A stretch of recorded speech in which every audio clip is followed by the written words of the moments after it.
Bonjour bien-aimés, bonjour, que Dieu notre Seigneur vous bénisse. Nous sommes encore là pour partager avec vous quelques enseignements qui vont nous permettre d'évoluer dans la foi et de glorifier notre Dieu. Mais avant toute chose, nous allons d'abord écouter une petite adoration qui va nous permettre de commencer notre émission. Soyez bénis. Jésus, je t'aime.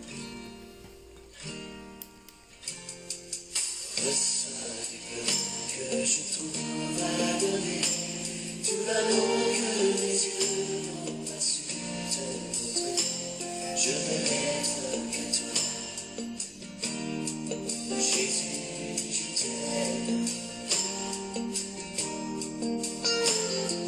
Rien n'est plus beau que ton nom.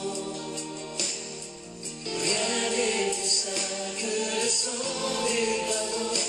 Je veux n'être qu'à toi. Jésus m'envoie. Je ne peux rien que vouloir te louer, adorer ton saint nom et ta fidélité. Je veux n'être qu'à toi. Jésus, je t'aime. Je veux porter la vie à ta croix, les pensées de mon cœur dans le cœur de tes doigts. Je veux n'être qu'à toi. Jésus, je t'aime.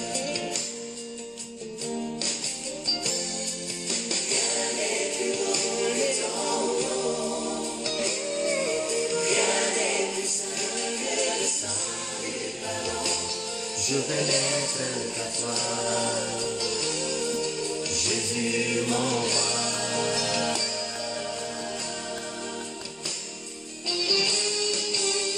Bonjour mon frère Isaac, sois béni. Bonjour frère Blaise. Bonjour ma sœur Alice. Et les bien-aimés Fa, sois béni aussi. Sois béni aussi ma sœur Naomi et le mari de Naomi aussi également.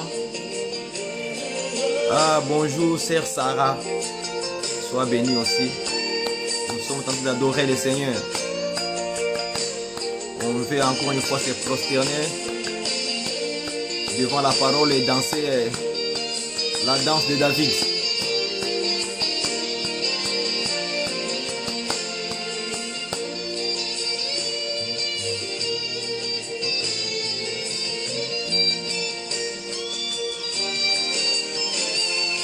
Rien n'est plus beau que ton nom. Rien n'est plus saint que le sang du pardon. Je veux n'être qu'à toi. Je veux n'être qu'à toi. Je veux n'être qu'à toi. Jésus,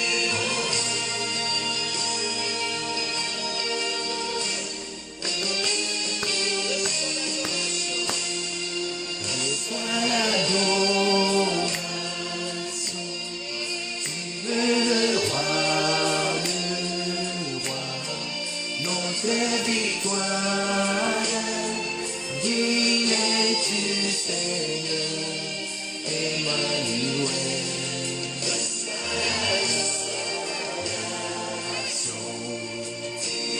Bonjour mon frère David Muliro.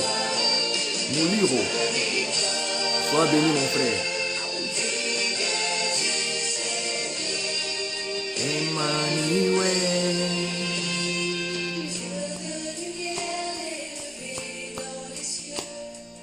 Rempli de grâce et de paix, rangé de feu et gardien de l'éternité. Pourquoi quitter ce pays pour un sentier de misère? Par quel amour les cheveux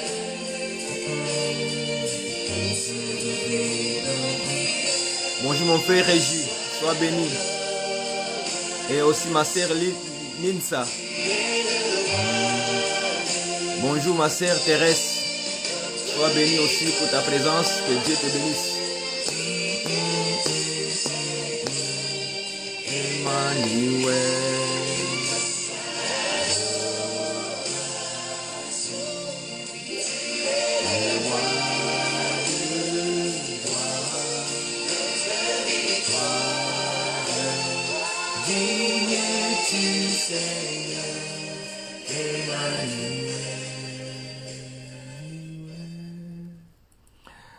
Bonjour mes bien-aimés dans le Seigneur Jésus-Christ, que Dieu notre Père vous bénisse encore une fois pour ces instants que nous nous sommes donnés rendez-vous en fait de partager quelques paroles d'exhortation aujourd'hui dans la parole de Dieu, dans Deutéronome chapitre 28, verset 3, que nous allons parler aujourd'hui. Je salue tous mes bien-aimés et toutes les sœurs. Je salue ma sœur bien-aimée chérie Esta Anzuruni. Que Dieu te bénisse. Nous allons prier avant de commencer. Que la grâce de notre Seigneur Jésus-Christ puisse nous accompagner. Tendre Père éternel, notre Dieu, toi qui es magnifique et merveilleux, toi qui es parfait et grand, toi qui es digne de louange et d'adoration, nous élevons ton Saint-Nom, le nom qui est grand et redoutable, ce nom que tu nous as donné. Merci Seigneur, c'est par ces noms que nous sommes sauvés, car il n'y a aucun autre nom, Seigneur, qui peut nous accorder le salut. Seul ton nom est digne d'être célébré, seul ton nom est digne d'être loué, seul ton nom, Seigneur, est digne d'être au milieu de ton peuple, de tous les saints. Merci encore une fois pour ces privilèges que tu nous donnes, Seigneur, ensemble ce soir, avec tous nos bien-aimés dans le monde entier, qui sont là, nos frères, les élus, les saints, pour venir écouter, non pas un homme, mais écouter la parole, écouter le Seigneur.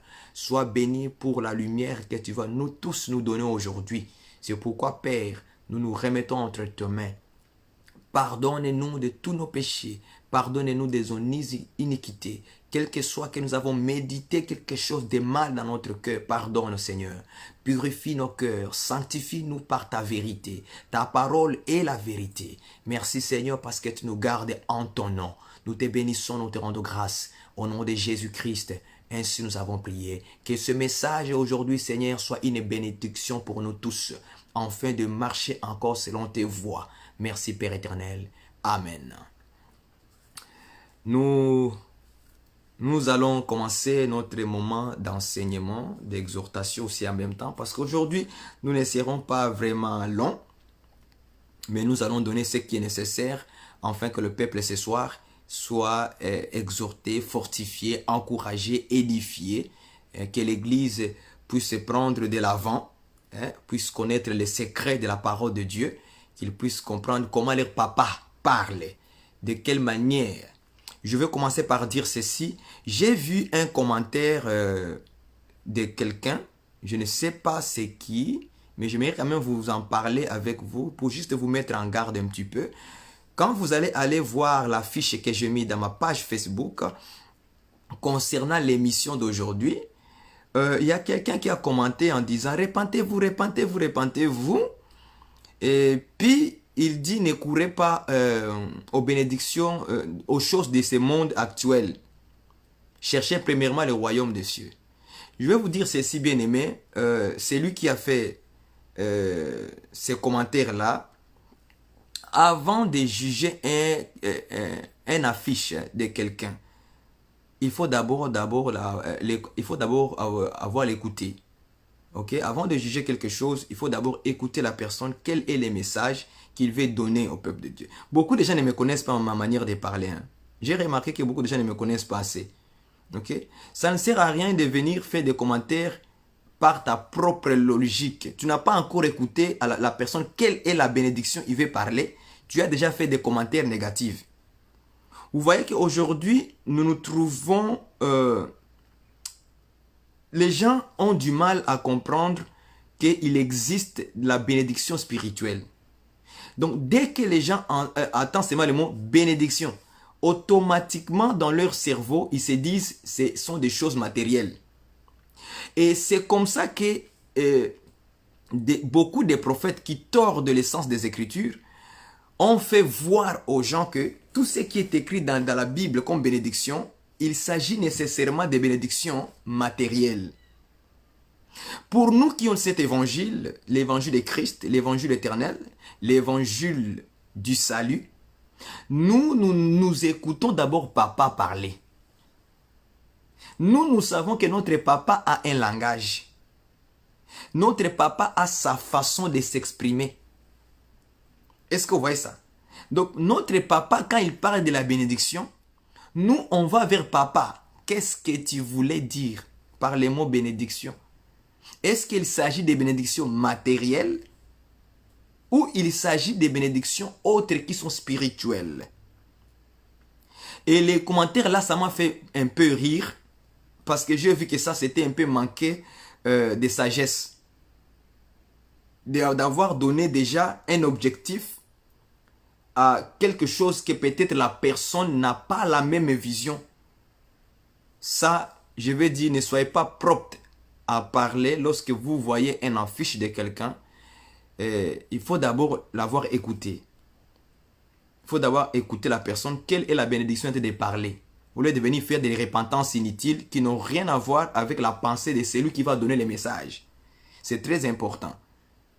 Nous prêchons tous la repentance. Mais dire les mots bénédiction, que cela devient mal et mauvais, je trouve un peu ça manque de sagesse et d'intelligence. Je trouve ça un peu mal.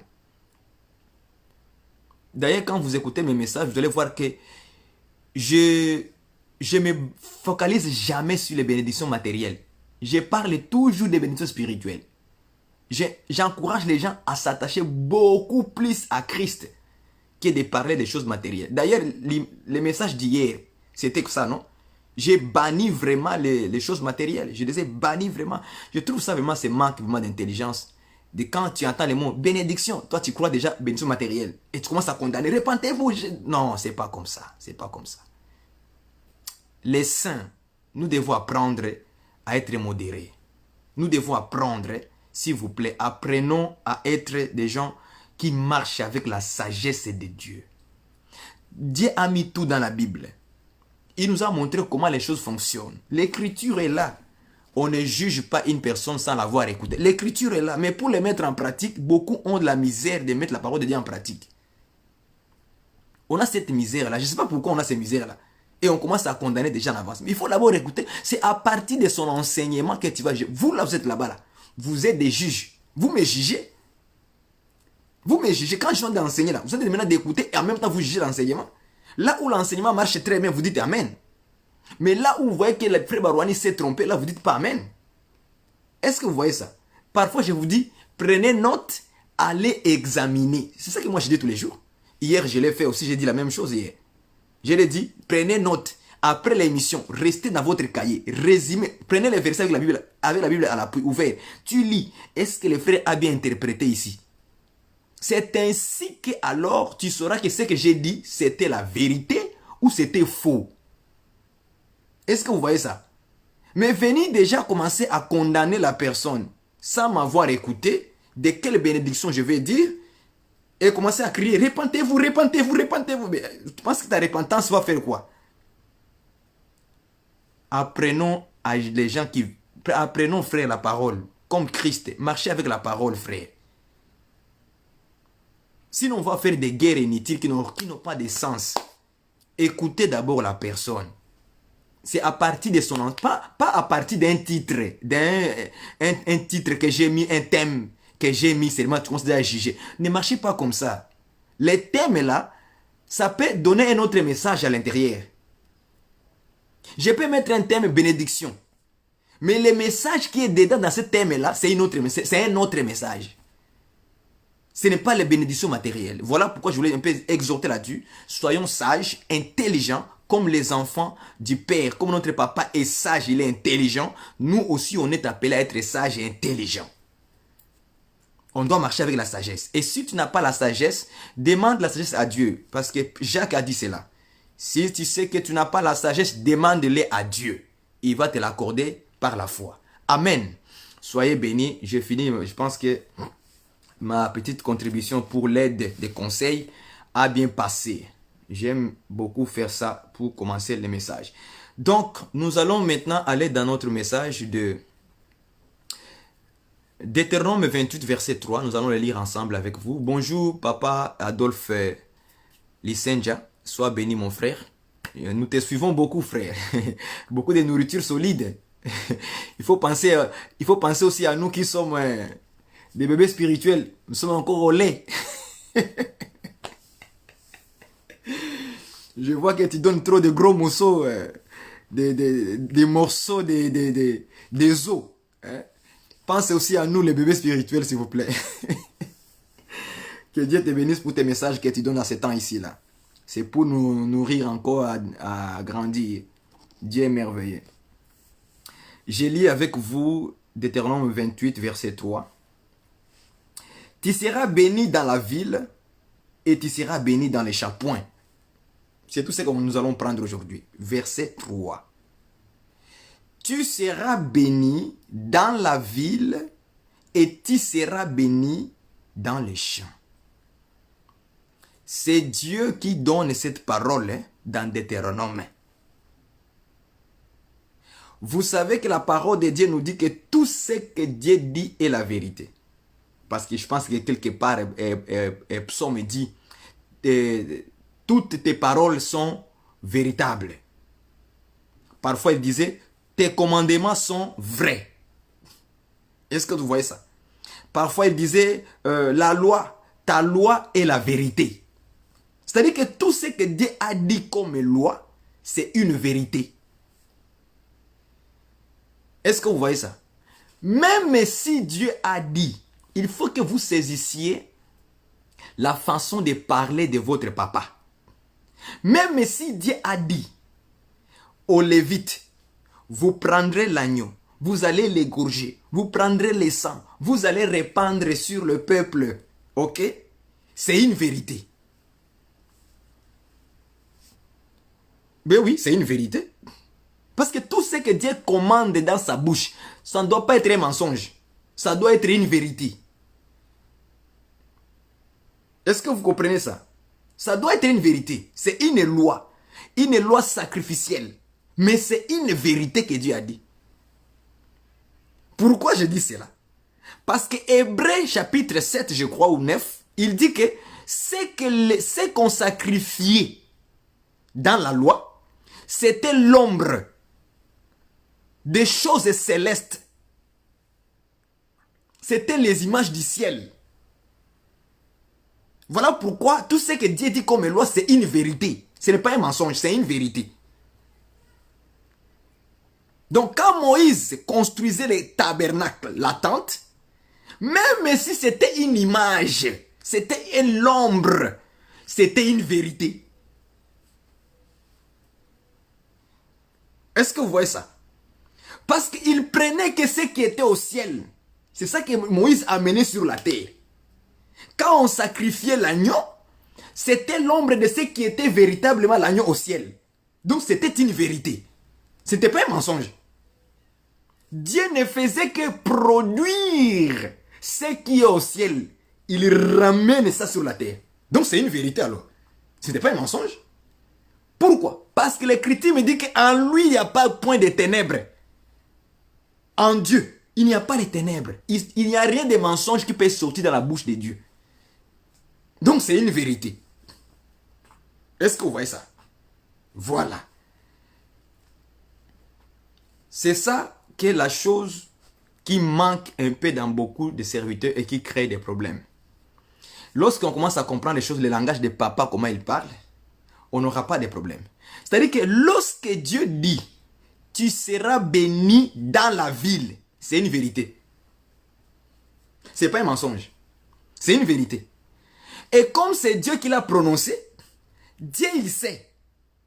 Dieu se souviendra toujours que j'avais prononcé une parole dans Deutéronome 28 verset 3 que quand tu seras dans la ville, tu seras béni. Dieu se souvient. Imaginez-vous, Moi, je ne comprends pas ça. Dieu se souvient de toutes les paroles qu'il avait dites dans la Bible. Est-ce que vous comprenez l'image? J'essaie un peu de vous emmener afin que vous saisissez la grandeur de Dieu. Dieu se souvient de toutes les paroles de la Bible qu'il avait dit. Tout. Il se souvient de ça. Il n'y a aucun verset que Dieu peut oublier. Aucun verset. Aucun verset que Dieu peut oublier. Nous, les humains, on oublie les versets. On peut dire, je me rappelle, il y a un verset, tu as oublié les versets. Donc tu te rappelles, tu as oublié. Mais Dieu n'oublie même pas, même un petit yotan, même un petit lettre. Dieu n'oublie pas. Tout ce qu'il avait dit, Dieu se souvient toujours. J'avais dit un verset, que celui qui sera dans la ville, il sera béni.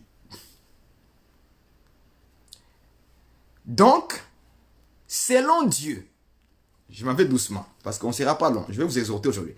Selon Dieu, si tu es dans cette ville, tu es béni. Si tu es dans ces champs, tu es béni. Si tu n'es pas dans cette ville que Dieu a prononcée, tu n'es pas béni. Si tu n'es pas dans ces champs que Dieu a dit, tu n'es pas béni. Mon frère, ma soeur, je vais maintenant aller tout droit avec vous. Sans aller à gauche ni à droite, comme dans mes habitudes. Je ne grignote pas mes mots. Je vous dirai toute la vérité. Et vous allez voir que tout ce que vous voyez dans le monde, Dieu l'avait déjà mis dans la Bible. Est-ce que vous m'entendez? Tous les mouvements que vous voyez dans la nature, c'est déjà dans la Bible. Je vous donne un simple exemple. Vous voyez aujourd'hui les gens, comment ils font, les gens quittent l'Afrique pour aller chercher la vie en Europe. Vous voyez ces mouvements-là? Hein? Voilà pourquoi je voulais faire une émission spéciale qui sera nommée les choses naturelles expliquées dans le sens spirituel. Les mouvements-là que vous voyez dans la nature, les gens quittent l'Afrique, aller chercher la vie en Europe, chercher la vie aux États-Unis, chercher la vie au Canada. Pourquoi vous voyez ces mouvements-là dans la nature, dans le monde? Pourquoi vous les voyez? Ce n'est pas pour rien. Parce que la vie, la bénédiction est dans une ville. Dieu l'avait déjà prononcé ça dans Deutéronome, ces mouvements-là. Ouvrez un peu votre oreille spirituelle, s'il vous plaît, avec les yeux, voyez clair. Vous voyez, les gens se déplacent dans une ville vers une autre ville. Je donne un exemple. Par exemple, au Congo, en Afrique. Les gens aiment beaucoup aller vivre dans la capitale. Ils quittent les villages, aller chercher la vie dans la capitale. Pourquoi on va se déplacer village vers la ville? Parce que les gens pensent que c'est dans la ville qu'il y a les opportunités d'être bénis. Donc d'avoir la vie, l'argent, un petit peu, quelque chose à vivre. Ces mouvements-là que vous voyez les gens se déplacer là, quitter village vers la ville, ces choses étaient déjà dans la Bible. Parce que ces mouvements que vous voyez là, Dieu l'avait déjà dit que si, quand tu es dans cette ville-là, tu seras béni. Je ne sais pas si vous comprenez la même chose avec moi. Est-ce que vous voyez la même chose avec moi? Est-ce que vous voyez ça? Donc quand tu es dans cette ville, tu seras béni. Mais quand tu n'es pas dans cette ville-là, tu ne seras pas béni. Est-ce que vous voyez ça? Ce sont des mouvements qui expliquent l'état spirituel des gens. Alors, nous voulons questionner papa. Papa, tu as parlé, c'est une loi. Comme ta parole nous dit que la loi et les prophètes ont prophétisé, papa. Mais nous voulons savoir, c'est quelle ville? Est-ce qu'il s'agit de Kinshasa? Est-ce qu'il s'agit de Paris? Est-ce qu'il s'agit des États-Unis, New York? Est-ce qu'il s'agit d'Ottawa au Canada? Est-ce qu'il s'agit de Chine? Est-ce qu'il s'agit de Japon? C'est quelle ville que tu es en train de nous parler? Et j'aime la façon de papa, comment il parle. Il ne donne pas les noms de la ville.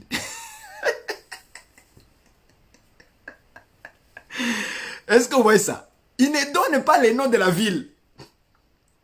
J'aime ça, j'aime sa façon de parler. Il ne donne pas les noms parce qu'il veut qu'on puisse les questionner. Papa, c'est quel nom?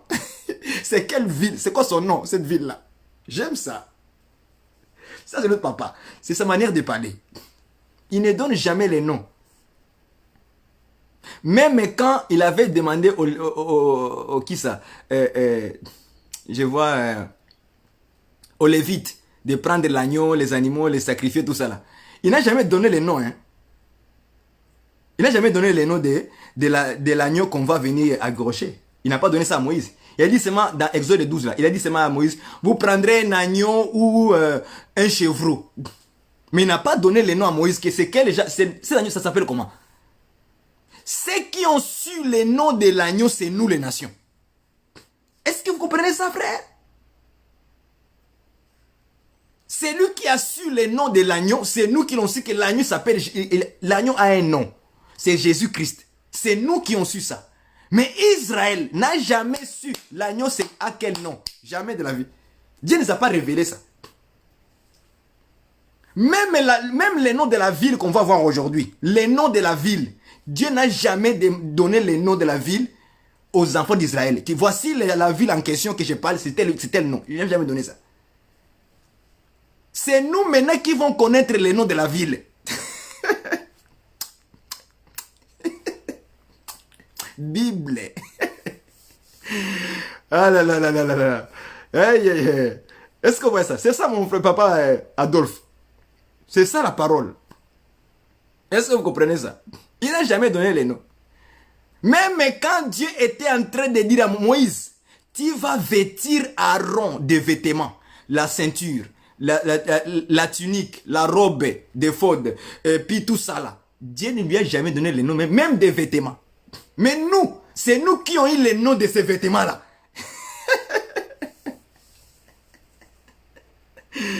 Alléluia.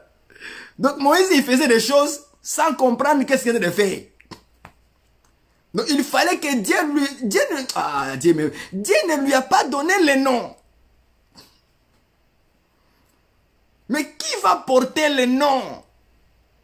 C'est les nations qui vont porter les noms maintenant. C'est à nous qu'on va révéler les noms. Donc nous questionnons papa. Quel est le nom de cette ville dans laquelle, si nous nous trouvons, nous serons bénis. Alors papa va nous aider. Il dit, fils, écoute, comme tu m'as demandé et tu as sondé comme un roi, maintenant le Saint-Esprit va t'aider à sonder même mes pensées qui sont à l'intérieur. Parce qu'il est écrit que l'Esprit de Dieu sonde même la profondeur de Dieu. Il va prendre ça, il va nous ramener, dit voici la réponse. Est-ce que nous pouvons aller voir la ville en question dans laquelle, quand tu es dedans, tu es béni? On va aller tout doucement dans Jérémie chapitre 1 verset 18. Allons-y rapidement. Jérémie chapitre 1 verset 18. Il va nous aider de trouver la ville. La ville en question. Chapitre 1 verset 18. Je prends Jérémie chapitre 1 verset 18 rapidement, selon ma version.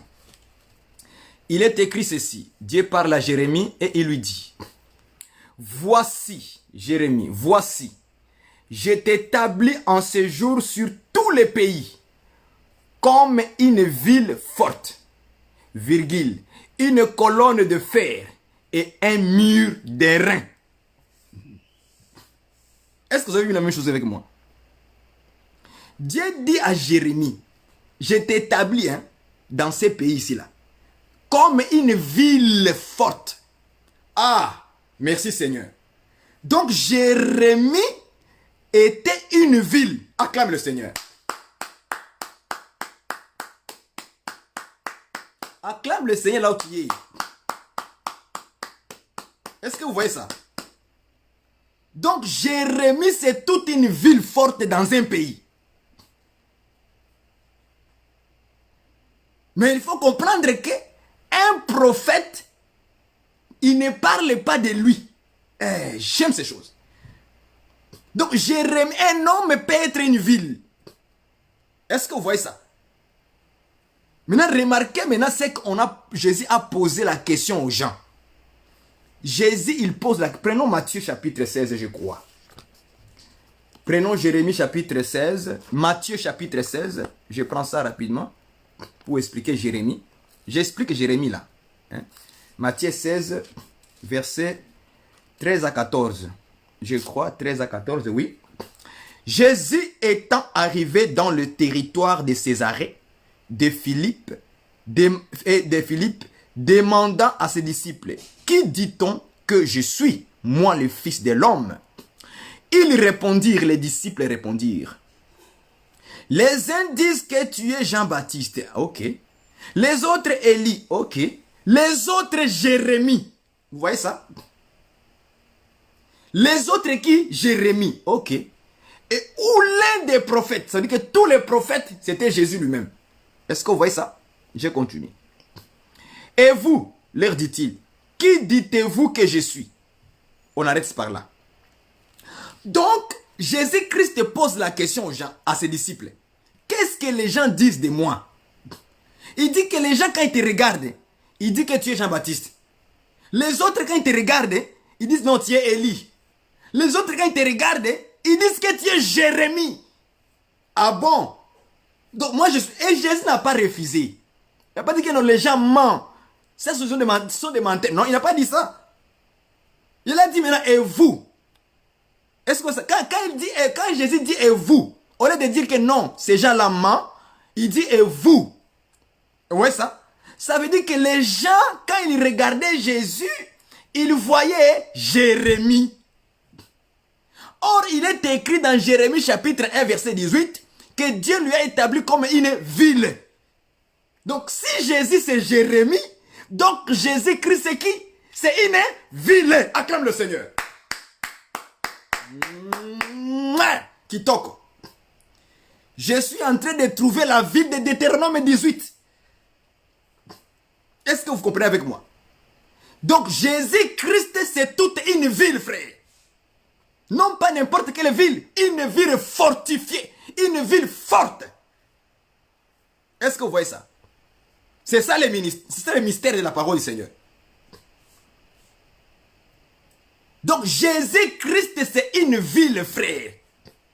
Maintenant quand nous retournons dans Deutéronome 18 verset 3, si tu es dans cette ville-là, tu es comment alors? Tu es béni, frère, alléluia.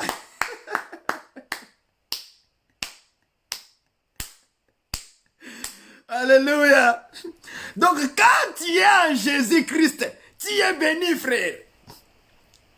Comme Jésus c'est une ville de Dieu, une ville forte, une ville fortifiée, quand tu es dedans, tu es béni. Donc tu ne peux pas trouver la bénédiction en dehors de Christ. Acclame le Seigneur. Tu ne peux pas trouver la bénédiction en dehors de Jésus-Christ. C'est impossible, frère. Moi, je ne vous comprends pas. Vous courez après la bénédiction où? Dans le monde. C'est là où vous allez trouver la bénédiction. Mais Dieu l'avait déjà dit. Que la bénédiction va se trouver dans la ville, frère. C'est dans le champ. Le champ, c'est encore Jésus-Christ. La ville, c'est Jésus-Christ. C'est en lui que nous trouvons notre bénédiction, frère. Pareillement comme les gens vont quitter l'Afrique pour aller en Europe. Parce qu'ils cherchent la bénédiction. Ils cherchent la ville. Ça, c'est dans le sens physique que nous voyons avec nos yeux. Mais la réalité spirituelle nous dira que la véritable ville, c'est le Seigneur Jésus. Acclame le Seigneur très fort. Merci Jésus. La ville fortifiée. Merci Jésus. Dans laquelle nous sommes bénis. Merci Jésus. C'est dans cette ville que nous sommes bénis. Alléluia. Cette parole nous concernait à nous l'église, frère. Ça ne concernait pas Israël. Parce que Dieu ne les a pas indiqué les noms de la ville. Parce que si vous posez la question aux enfants d'Israël, quelle est cette ville qu'on a parlé, ils ne vont rien te dire. Ils ne vont pas te donner la réponse. Ils disent, même nous-mêmes Israélites, là, on ne connaît pas les noms. Ce n'est pas Jérusalem. Ce n'est pas les autres villes. Galilée. Non, non. Ce n'est pas à Nazareth. Non, non. C'est le Seigneur Jésus-Christ lui-même. Parce que quand Jésus-Christ marchait à Jérusalem, en Galilée, partout en Israël, c'était une ville fortifiée qui marchait. Est-ce que vous comprenez ça? Maintenant, selon la promesse de Dieu, que si quelqu'un est dans cette ville, il sera béni. Donc, quand nous sommes en Christ, quand nous sommes en Jésus-Christ, donc nous sommes dans une ville. Mais quand tu es en Égypte, l'Égypte c'est aussi notre ville. Mais une ville de païens, remplie de prostituées, remplie de voleurs, remplie de malfaiteurs, remplie des escrocs, des cupides, des idolâtres, remplie de mauvaises personnes. S'ils sont remplis de méchants, ça c'est l'Égypte. C'est une autre ville aussi. Mais quand tu es en Jésus-Christ, tu es aussi dans une autre ville. Voilà pourquoi physiquement, vous voyez quelqu'un quitter sa ville pour aller dans une autre ville. Pour chercher quoi? Il cherche la vie. La bénédiction, c'est ça qu'il cherche. Parce que dans la Bible, bénédiction veut dire la vie. C'est l'homme de Deutéronome, mais je pense 28, on peut lire ça. Pour la bonne définition. En fait que les gens ne puissent pas se tromper. Deutéronome, je pense c'est 30 ou 39, je crois, quelque part. 30 verset, chapitre 30, je crois. Au verset 19, je prends aujourd'hui en témoin contre vous le ciel et la terre. Des points. J'ai mis devant toi la vie et la mort, virgule, la bénédiction et la malédiction. Vous voyez ça? Donc la bénédiction, c'est ça qu'on appelle la vie. Est-ce que vous comprenez ça? C'est comme ça que Dieu définit les choses. Donc, les frères qui ont commenté inutilement là, laisse ça. Laisse ça. Moi, je ne suis pas là-bas. Ok? Moi, je ne suis pas dans les affaires, la voiture, maison, mariage. Je ne suis pas là-bas, moi. On n'a pas le temps pour ça, nous autres. D'ailleurs, celui qui veut se marier, tant mieux. Celui qui a un bon boulot, tant mieux. Mais nous, dans la prédication, ce n'est pas notre affaire, frère. Ce n'est pas notre affaire. Donc quand tu es dans cette ville, tu as la vie, tu as la bénédiction, tu seras béni, tu auras la vie. Quand tu es en Jésus-Christ, tu es béni, tu es dans la ville. Mais cette ville-là n'est pas physique. C'est ça le problème avec la Bible. Cette ville-là n'est pas physique. Ce n'est pas quelque chose de physique. Non, c'est pas Kinshasa, Angola, là-bas, je sais pas où. Non, c'est pas Ottawa, New York. C'est pas ça. Cette ville-là, comme Jésus-Christ n'est pas physique, comment on peut se retrouver dans cette ville? C'est ça la plus grande question. Comment ferais-je pour se retrouver dans cette ville-là? Donc, est-ce que je vais voler comme ça? Quel avion je vais prendre? Quel avion je vais prendre? Quel visa je vais avoir? À quelle ambassade je vais aller prendre les visas? Quelle ambassade? J'aime la parole de Dieu. La parole de Dieu répond à tout. Paul dit ceci. Nous sommes les ambassadeurs. Acclame le Seigneur. Donc, les ministres de la parole, ce sont des ambassadeurs de Christ. Si tu veux avoir les visas pour aller dans ce pays-là, dans ces villes-là, il faut avoir les visas. Parce qu'on ne peut pas voyager comme ça. Il faut les visas. Il faut les visas. Donc il faut aller voir, il faut écouter l'évangile, frère. Il faut écouter l'évangile par le ministère de la parole. Alléluia. Là, tu auras le visa. Et quand maintenant tu vas croire, tu auras le visa, frère, pour y aller dans la ville. Alléluia. On peut prendre ça. Jean chapitre, prenons Jean 17. Jean 17. Voilà, je vais vous montrer le visa. Le visa est facile à trouver, frère. Si nous avons des visas sur la terre, il y a aussi des visas spirituels. Voilà.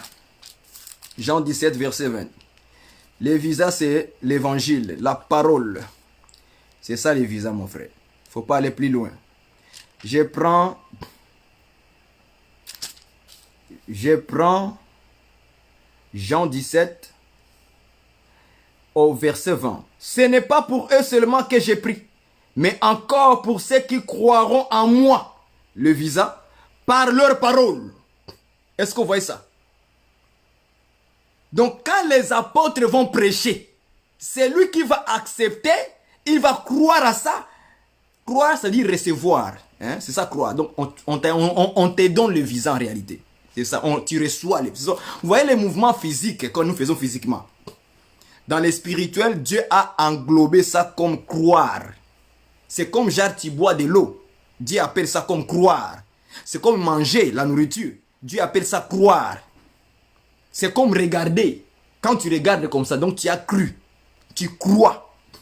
Donc tous les mouvements que nous faisons physiquement, Dieu a englobé ça dans croire. C'est comme les enfants d'Israël, quand ils regardaient les serpents, il dit que celui qui va regarder les serpents, il va préserver la vie. Or, Jésus-Christ a retiré les mêmes textes.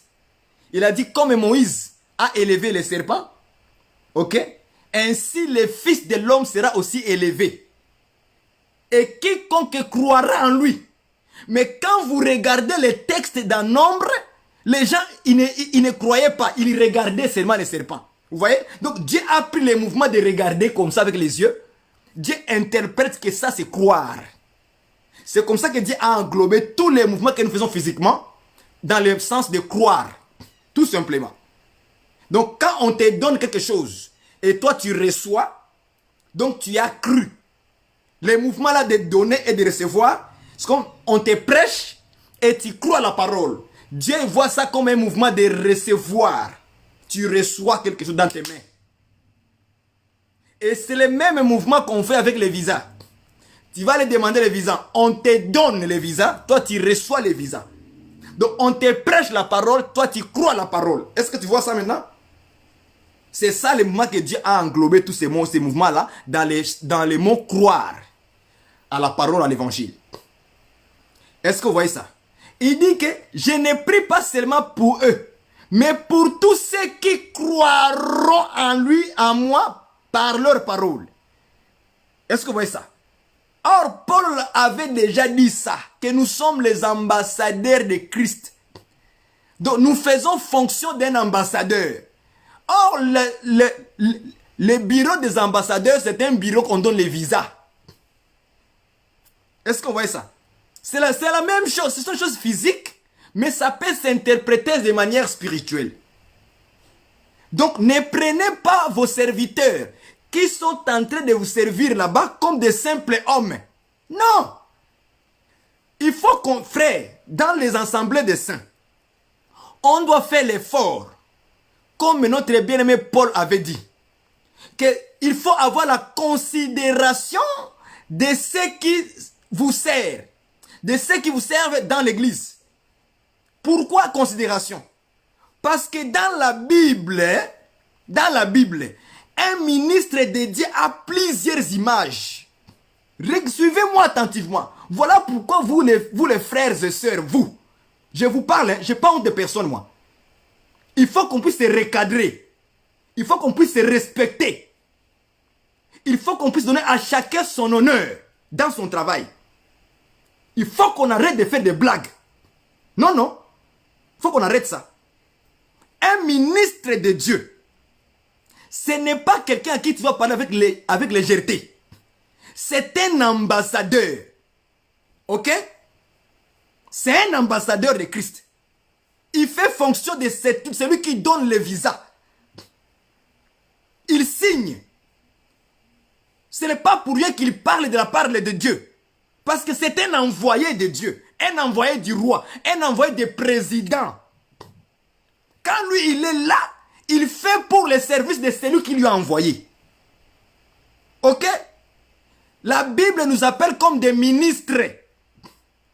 Suivez-moi attentivement, frère. Ce n'est pas pour rien que nous voyons ces choses dans le monde. Parce que ces choses-là viennent de Dieu lui-même. Est-ce que vous me comprenez ça? Ministre, roi, président, ok? Ambassadeur. Toutes ces choses-là que vous voyez dans la politique là. En réalité, ce n'est pas pour les hommes, c'est pour Dieu lui-même. Est-ce que vous voyez ça?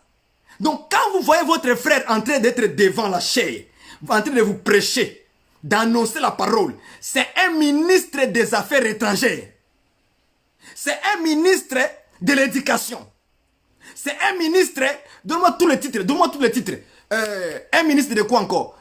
Un ministre des Affaires intérieures. Un ministre de l'économie. Voilà pourquoi vous allez remarquer chaque ministre dans l'évangile. Quand il parle, vous avez l'impression qu'il parle comme étant un ministre dans l'éducation. Est-ce que vous discernez, ouvrez vos oreilles. Ayez le discernement de connaître tous les ministres. Connaissez-le. Il faut le connaître comment il est. Quand il prêche. Vous allez voir quelqu'un, quand il est en train de vous prêcher, c'est comme il a tendance à vous prêcher comme un ministre des Affaires extérieures. Est-ce que vous voyez ça? N'avez-vous jamais discerné ça? Quand un frère prêche, vous avez l'impression qu'il vous parle de la famille, des couples. Vous voyez ça? Lui, il s'occupe des ministères sociaux.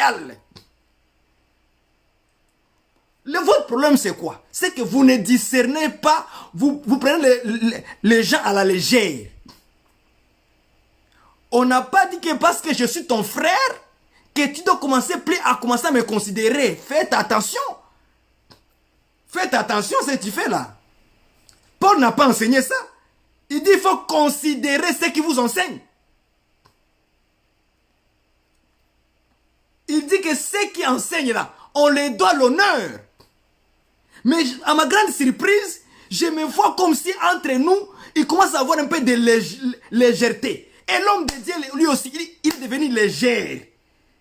Il ne prend plus sa fonction comme normal. Il est devenu léger. Léger. On lui parle n'importe comment, on lui dit n'importe quel langage, il accepte seulement. Non, pour moi, ça ne fonctionne pas, frère. Moi, non, on doit se respecter. Moi, ça ne passe pas. On doit se respecter. Voilà. Dans l'assemblée chez nous, on se respecte. Chacun avec son honneur. C'est comme ça que vous êtes avec moi. Un ministre, il mérite son honneur. Même dans le langage de parler, on doit le respecter. Il faut que ça cesse. Avec moi, ça ne marche pas comme ça. Il faut que ça cesse. Il faut du respect, frère. On est chargé pour travailler, frère. Nous sommes chargés pour vous, frère. Nous sommes chargés pour vous nourrir, prendre soin de vous. Selon la voie du Seigneur, selon la force du Seigneur. Comment tu veux être béni, frère? Si tu ne passes que le temps à mépriser ton frère qui te prêche à l'église, qui prend soin de toi, tu penses-tu que Dieu comme ça, il sera content de toi? Hein, ma soeur? Aujourd'hui, tu prends le frère là à la légèreté. À la légère. Mais demain, tu vas regretter. Et j'ai remarqué ça dans les assemblées. Hein. Des frères, des sœurs, ils prennent le frère à la légère. Mais quand ils ont un problème, c'est vers les frères qu'ils vont courir. Toi qui n'as même pas de respect. Et chaque fois quand le frère, Paul a écrit ça mon frère, que chaque fois que le cœur du pasteur, de l'homme de Dieu est brisé à cause de toi, tu penses qu'il va bien prier pour toi? Hein? Franchement, il faut que ça cesse ça. Il faut de l'honneur à chacun. Il faut qu'on se respecte dans la ville que nous sommes. Nous sommes dans une ville fortifiée, une ville forte. Nous sommes en Christ. Et Christ nous indique comment on doit se comporter entre nous, frères. Trop de légèreté dans l'assemblée. Ne vous étonnez pas de voir l'impudicité. L'homme de Dieu est tombé. Pourquoi il est tombé? Il est tombé parce que le frère s'est laissé à la légèreté avec la sœur. C'est ça qui arrive dans les assemblées. Il faut qu'on en parle de ce sujet-là. Si on n'en parlait pas, qui va les parler alors? Si on enseigne des petites choses, qui va les enseigner? Même si on dit que nous sommes tous frères, nous sommes égaux. L'égalité en Dieu ne veut pas dire que maintenant on doit se mépriser. Non! Non! C'est faux! Dieu n'est pas comme ça. Dieu n'est pas impoli non plus. On doit se donner d'honneur chacun de nous, frère. Il faut reconnaître le travail que ton frère fait. Reconnais-le, frère. C'est un grand travail. Vous savez combien de fois les frères sont insultés à cause de l'évangile? Vous savez ça? Comment Satan est en train de troubler sa famille? Qui les soutient? Qui les soutient dans ces problèmes à la maison? Qui les soutient? Il faut de l'honneur pour l'homme de Dieu, frère. Voilà pourquoi Paul en a parlé. Considérez-le pour ce qu'ils font, pour les services qu'ils font pour le Seigneur. Parce que c'est difficile, frère.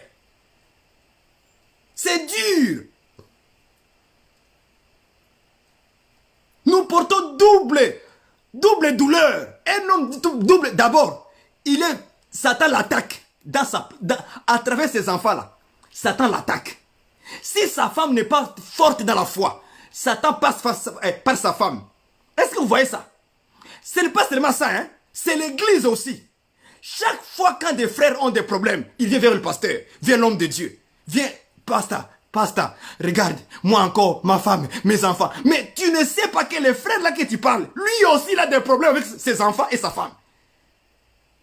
Mais c'est vous encore qui méprisez votre ministre. Arrêtez ça, frère. Arrêtez. Il faut que ça cesse, Pierre, frère.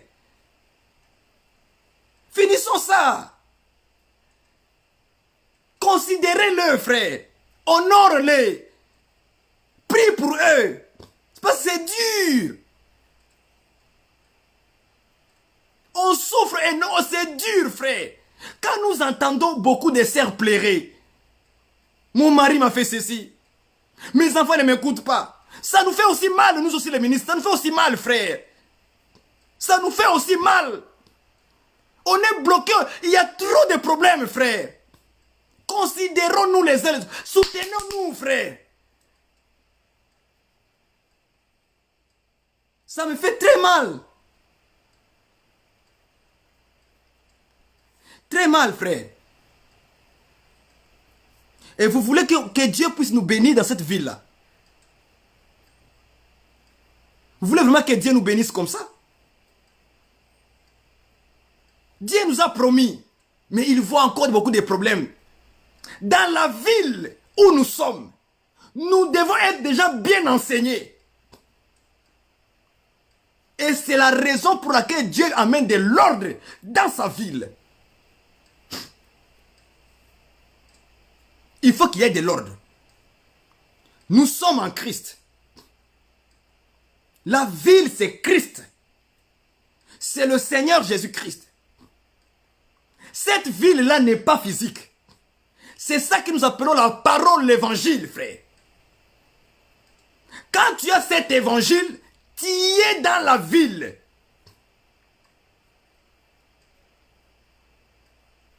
Et Dieu a promis, dit, tu seras béni là-bas. C'est là où tu seras béni. Or, la bénédiction de Dieu, Dieu l'explique comme étant la vie. La malédiction de Dieu, il appelle ça la mort. Est-ce que vous me comprenez?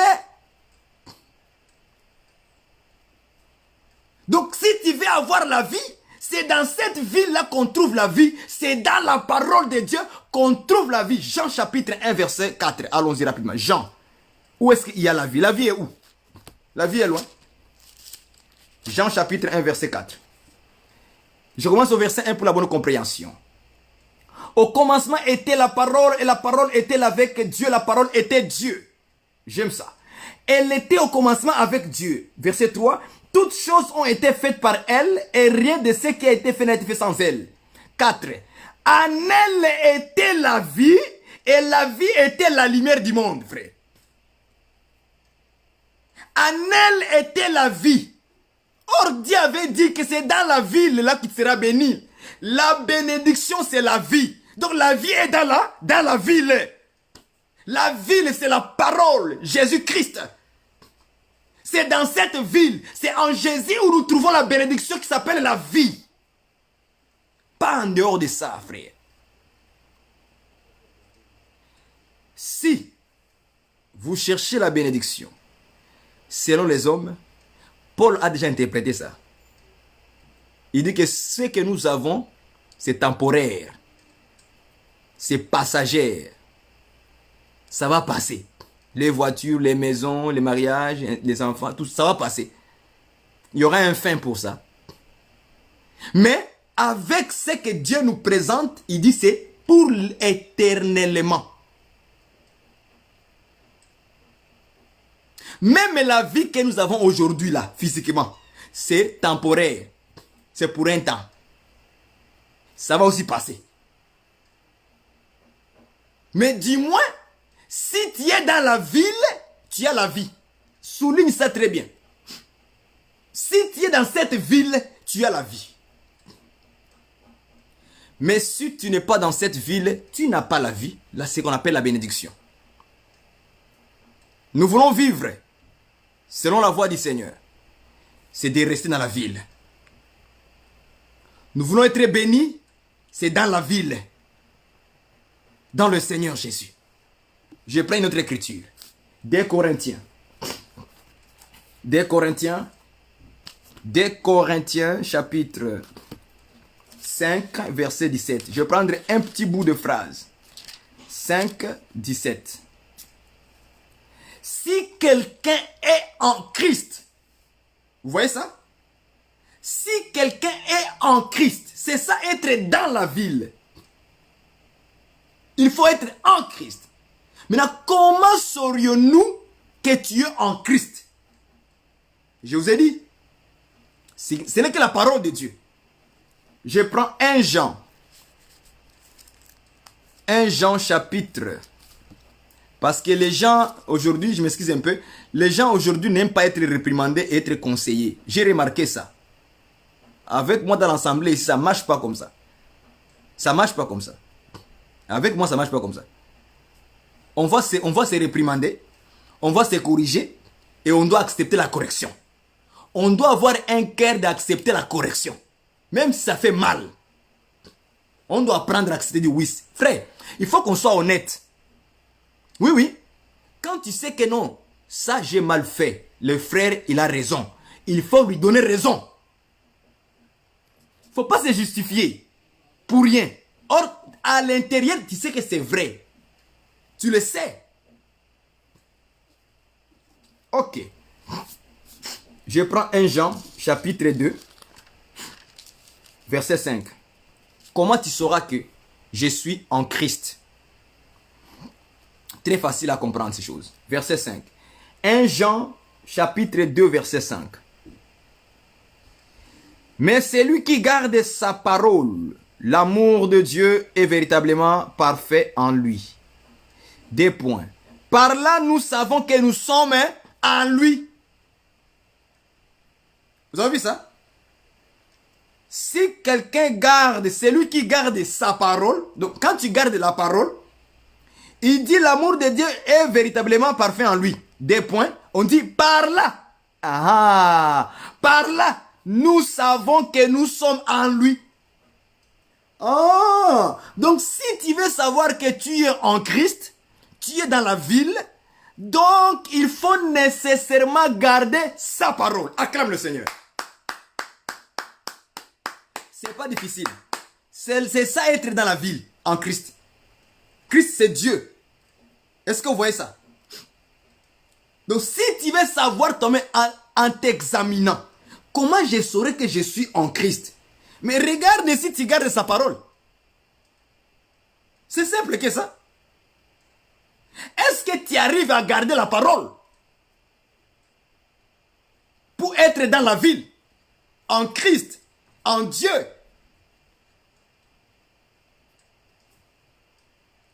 Ta conscience toi-même te reproche. Là où tu es là, tu as de dire tout ça là. Pose-toi la question. Est-ce que je suis en Christ, en Dieu? Est-ce que je garde la parole? Donc Dieu, il nous a facilité comment on peut trouver que je suis en lui. Il dit quand tu gardes. Or garder, ce n'est pas bloquer des versets. Non. Non. Garder, ce n'est pas bloquer des versets dans la tête. Non, c'est pas ça. Garder selon Dieu, c'est-à-dire mettre en pratique. C'est ça la manière de papa de parler. Quand tu mets la parole de Dieu en pratique, Dieu, regarde, mon fils, il a gardé ma parole. Ma fille, elle a gardé la parole. Vous voyez? Donc c'est comme ça que Dieu voit quelqu'un qui garde sa parole. C'est lui qui est de pratiquer.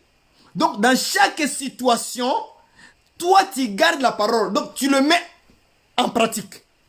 Quand il y a une situation qui t'arrive, écoutez-moi attentivement. Il y a eu comme vous êtes chamaillés, mari et femme à la maison.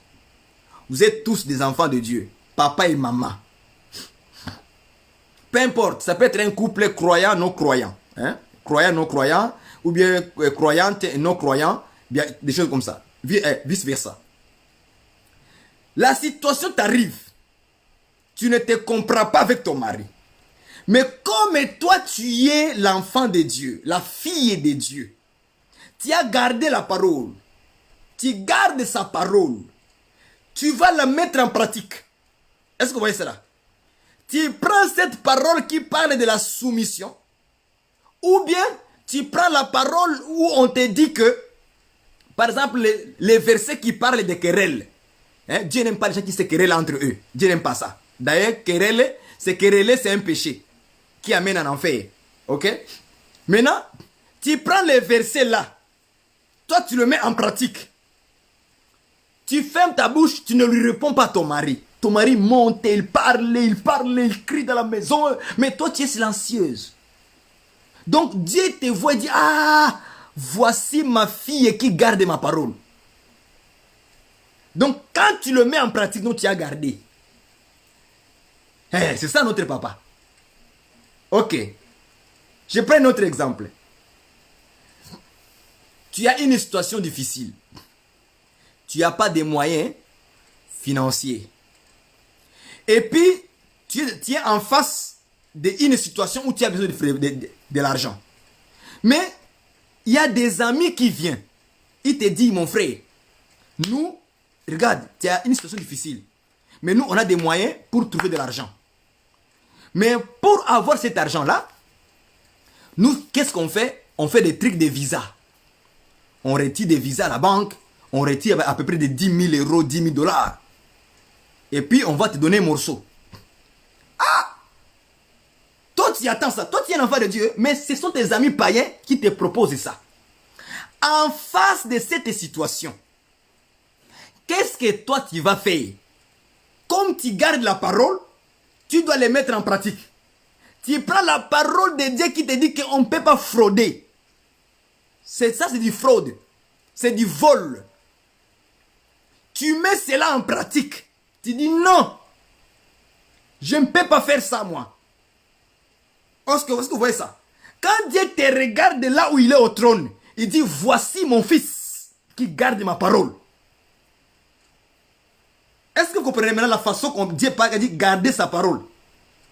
C'est quand tu le mets au moins en pratique, il dit, voilà. Voilà mon fils, ma fille, qui garde ma parole.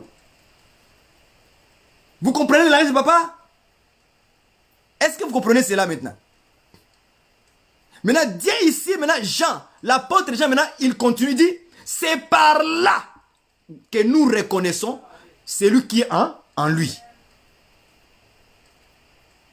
Vous comprenez ça? C'est par là que nous connaissons que nous sommes en lui, quand nous pratiquons la parole. C'est simple que ça. C'est simple que ça. Voilà. Est-ce que tu es dans la ville ou tu as quitté la ville? Regarde si tu pratiques la parole de Dieu. Tu verras que tes pieds sont déjà dehors là-bas. Chez Maman Kato. Ouais, Maman Kato t'a amené là-bas dehors. Il t'a fait sortir dans la ville pour aller en Égypte. Ouais. Maman Kato, mon frère, laisse Maman Kato tranquille. Laisse la fille du quartier, ça va rien faire. La fille du quartier là, elle est en train seulement de te tirer dans la ville pour t'amener dehors. En Égypte. C'est tout ce qu'elle a de faire. Laisse ça. Ça sert à rien. Frère, moi quand je parle ouvertement, hein, laisse ça frère, laisse ça. Laisse ça. C'est pour quelques secondes seulement. Mais tu vas pleurer après. Voilà. Laisse ça. Satan est prêt de livrer même un corps d'une fille, hein, de le livrer comme ça. Vas-y, faire ça. Satan est capable de faire ça. Elle va livrer la fille. Va, livre ton corps. Mais son problème, c'est quoi? Son problème, c'est de retirer le frère dans la ville, l'amener en Égypte. C'est tout ce qu'il fait. L'objectif de Satan, c'est de te faire sortir dans la ville. Parce que quand tu vas les toucher là-bas, c'est pour quelques secondes seulement. Et après, tu vas commencer à pleurer. Seigneur, pardonne-moi. Non! Non! C'est que tu n'as pas été intelligent. Pourquoi maintenant tu pleures maintenant? Hein? Tu pleures maintenant, là tu pleures quoi? Tu pleures quoi? Tu savais que ça, c'est une jézabéliste. Tu le savais ça? Ramène tes pieds dans la ville. Ramène-toi. Ramène tes pieds là-bas. Moi, je suis direct avec vous. Il n'y a pas à aller gauche à droite là. Ramène tes pieds dans la ville. C'est tout ce que nous voulons. Voilà. Regarde si tu pratiques la parole de Dieu. Regarde.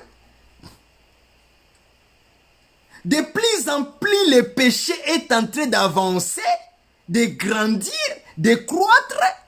De plus en plus, les enfants de Dieu deviennent froids. Ils deviennent froids. Alors je me dis, est-ce que la parole de Jésus-Christ est en train de s'accomplir ou quoi? Il ne faut pas que ça soit ainsi au milieu de nous, frères. Avançons. Il nous reste un peu de temps. D'ailleurs, Jean avait parlé qu'il dit, nous savons que c'est la dernière heure. Ah, donc nous vivons dans la dernière ère. On ne vit plus dans 12 heures. Non, nous sommes dans la dernière ère. Dans Hébreu chapitre... Dans Hébreu, lui, il a écrit en disant ceci. Il dit, au chapitre 1 là-bas, il dit que nous sommes dans... autrefois, à plusieurs reprises, de plusieurs manières, parler de Dieu dans ces derniers temps. Voilà. Donc, nous... on n'est pas dans les 12 heures. Nous, on est dans le dernier temps. C'est là où nous sommes. Nous sommes dans la dernière ère. Est-ce que vous voyez ça? Donc, si tu penses que spirituellement, nous sommes dans les 12 heures 24 heures, tu es en train de te tromper. Selon les Écritures, nous sommes dans la dernière ère. Dernier. Ce n'est pas dernier. Nous sommes dans les derniers temps. Donc, il n'y a pas une autre. Dernier. Ah, l'enlèvement, mon cher. Hey, l'enlèvement, ça sera terrible. Nous sommes dans les derniers. Dernière ère, dernier temps. C'est comme ça qu'on a dit. Donc, depuis que le Saint-Esprit était descendu, nous sommes rentrés dans les derniers. Dernière ère, dernier temps. Donc, si tu cherches encore autre chose là, ça c'est ton problème.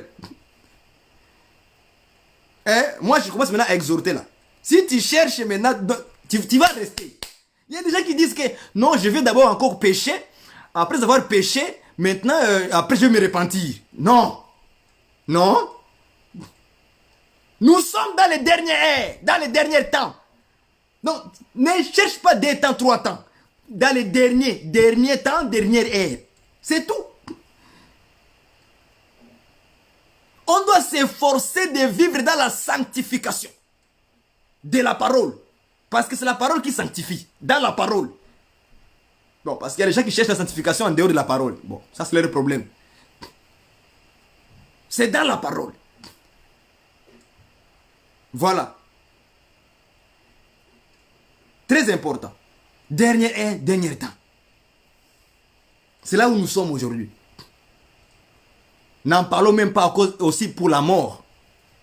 Il y a aussi la mort aussi qui est là, qui peut aussi nous frapper n'importe quel temps. La mort est aussi là. Vous voyez ça? C'est très important. Voilà un peu ce que je voulais vous amener comme une petite contribution dans votre foi. Je sais qu'aujourd'hui, vous avez été à l'assemblée, vous avez été nourris là-bas, mais il fallait aussi les soirs, avant d'aller vous coucher, pour aussi être nourris avec un enseignement. Pour que vous puissiez maintenant dormir bien. Alléluia. Que Dieu vraiment vous bénisse. Ma contribution dans Deutéronome 18, verset 3. Voilà ce que Dieu voulait dire par là. Si cela a contribué pour vous, une connaissance de plus, savoir quelle est cette ville qu'on devait être béni dedans. En réalité, la ville en question, c'était le Seigneur, notre Dieu. Jésus-Christ, c'est lui, la ville véritable, dans laquelle, lorsque tu es dedans, Dieu a promis que tu seras béni. Cette bénédiction-là, Dieu l'appelle la vie. C'est ça. Voilà. Donc, ce n'était pas la bénédiction matérielle, les voitures, les maisons, mais c'était la vie. Dieu parle toujours en code. Il parle toujours en code. Et il parle en parabole. Il parle par la loi. Les lois, ce sont des paraboles. Il parle par des visions. Des visions, ce sont des paraboles. Il parle par des prophètes. Les prophètes parlent en parabole. Donc, toutes ces manières-là de Dieu de parler, c'était juste des manières paraboliques. Voilà un peu ce que je voulais vous dire en un peu de mots. Frères, c'est juste pour vous dire, restons dans la parole. C'est ça notre ville dans laquelle nous sommes. C'est dans la parole. Et cette parole nous enseigne toute la vérité de la pensée de Dieu dans cette ville-là. Si tu quittes la parole, donc tu as quitté la ville. Si tu marches selon la parole, donc tu es dans la ville. Voilà ce que je voulais vous dire aujourd'hui par rapport à cette écriture-là. C'était juste une loi parabolique. Mais en réalité, ça parlait de la parole qui donne la vie. Voilà. Que Dieu vous bénisse. Je ne sais pas s'il y a des questions avant de finir. Ou bien s'il y a des conseils à donner, à ajouter par rapport à ce que j'avais dit par rapport au ministre qu'il faut respecter. Il y a beaucoup de légèreté. Légèreté vers les enfants de Dieu, envers leurs ministres. Les ministres aussi, légèreté envers leurs frères. Il y a un peu une porte qui commence à rentrer un peu. Et puis ça devient un peu de langage un peu mal déplacé. Donc on doit se recadrer de bien marcher dans le corps de Christ. Ok? On doit se recadrer socialement. Vous savez, le monde parle de social. Hein? Ah, Seigneur Jésus, tout ce que tu as mis dans la nature, c'était pour nous. Ah. Les gens, quand ils parlent de social, ce n'est pas pour eux. C'est pour nous. C'est pour l'église. C'est nous qui sommes social.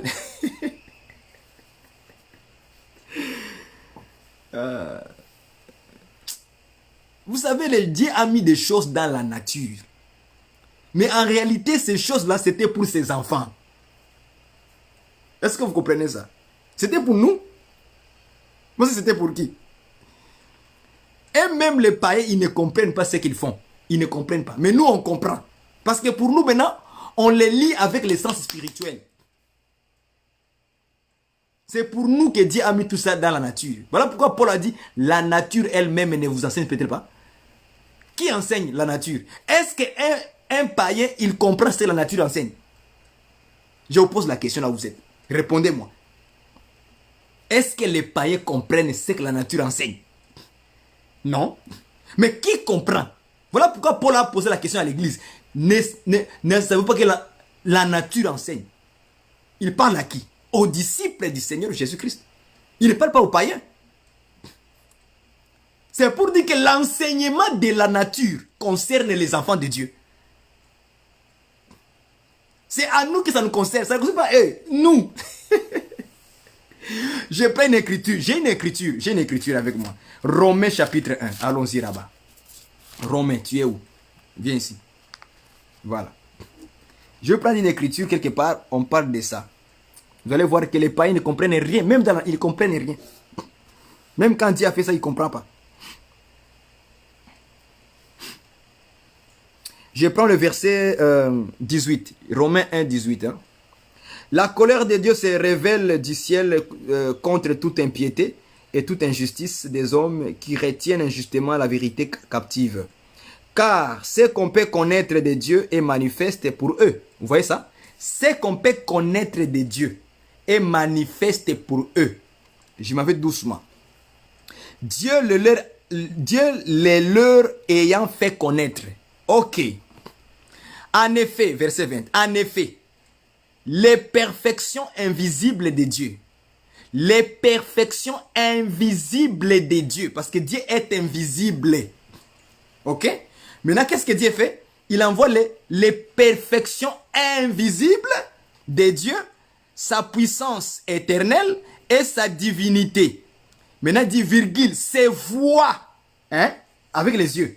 Soulignez ça. Ses voix comme à l'œil nu. Ok? Depuis la création du monde, quand on les considère dans ses ouvrages. Est-ce que vous voyez ça? Quand on les considère dans ses... Quel est les ouvrages de Dieu? C'est la création. C'est ça les ouvrages de Dieu. Tout ce que Dieu a placé dans la nature, ce sont les ouvrages que Dieu a fait. Quand vous voyez les rois, les ministres, les députés, quand vous voyez les arbres, les oiseaux, l'air, les vents, le feu, quand vous voyez la famille, papa, maman, les enfants, quand vous voyez grand-père, grand-mère, cousin, cousine, quand vous voyez oncle, tante, quand vous voyez employé, employeur, travailleur, ouvrier, quand vous voyez chef de l'entreprise, tout ce que vous savez dans la nature là, ça vient de Dieu. Ça vient de Dieu. La famille, quand vous voyez la famille physique, c'est que Dieu aussi a une famille aussi. Parce que Dieu a placé ça dans la nature, mais en réalité, ça parle de lui-même, Dieu. Voilà pourquoi il dit que quand on les considère dans ses ouvrages sur la terre, quand on les voit, mais les païens ne comprennent rien de ça. Même si Dieu les a révélés ça dans la nature. Et ils ne comprennent rien. Voilà maintenant pourquoi Paul revient. Il retire cette phrase-là. Il dit que la nature elle-même, les vous là, ce sont des disciples. C'est nous les enfants de Dieu.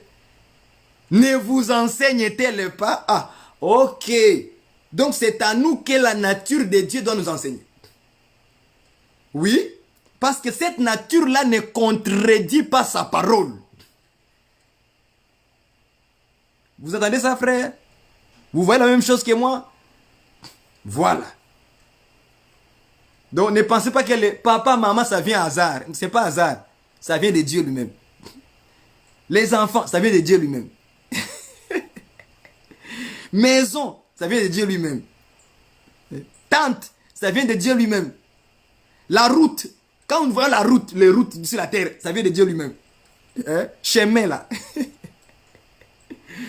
Ah, Kitoko, la nature, Dieu, tu nous aimes trop. Dieu nous aime trop. Voilà pourquoi Dieu maintenant, il nous révèle ces choses-là, ouvertement. Il nous les montre. Mais nous, on les considère. Nous, on considère ça. Parce qu'on a compris que même la nature, ça parle de Dieu lui-même. Ça prêche.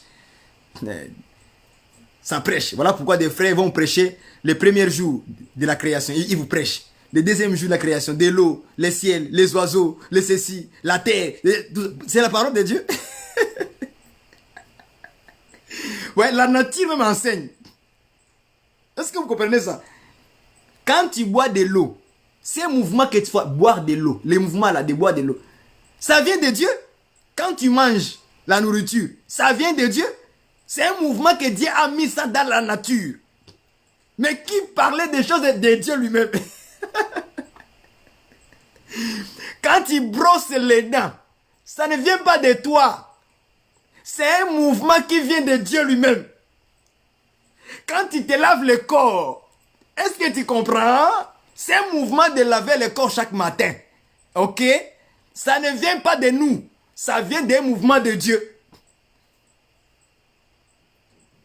Est-ce que vous comprenez tous les mouvements que je vous montre? Ça ne vient pas de toi. Voilà pourquoi Job avait parlé du savon. Les savons pour se laver là. Job a parlé de ça. Les savons. A parlé des savons, Job. Pour se laver le corps, pour être pur avec les savons. Mais d'où est venu le savon dans Job? D'où vient le mot savon dans la bouche de Job? Ça vient d'où le mot savon? Ça vient de Job? Non, le savon vient de Dieu.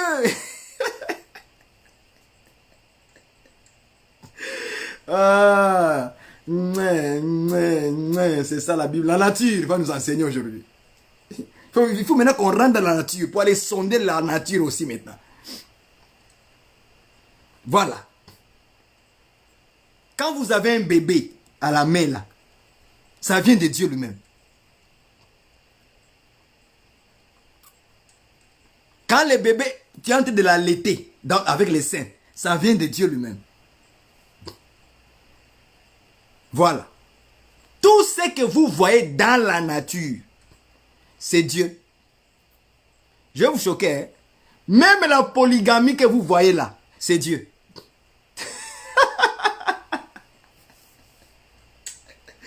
Alléluia. Si vous voyez des hommes prendre 2-3 femmes, c'est Dieu. C'est un mouvement qui vient de Dieu. Ça vous choque, n'est-ce pas? Je parle aux aigles, je parle pas aux bébés spirituels. Donc, bébé spirituel, fermez vos oreilles. Parce que je ne veux pas que vous allez vous marier 2 femmes, 3 femmes, ok? C'est un mouvement qui vient de Dieu lui-même. Il n'y a aucun mouvement sur la terre que nous faisons. Ça vient d'un homme. Non, jamais. Ni du diable. Non, non, non, non. Est-ce que vous comprenez ça? Si vous voyez dans la nature, les gens font les accidents et mourir, ça vient de Dieu. Il n'y a rien qui vient pour rien sur la terre. Il n'y a rien qui vient pour rien. Tous les mouvements que nous faisons, que nous voyons sur la terre, ça vient de Dieu lui-même. C'est lui qui les a fait.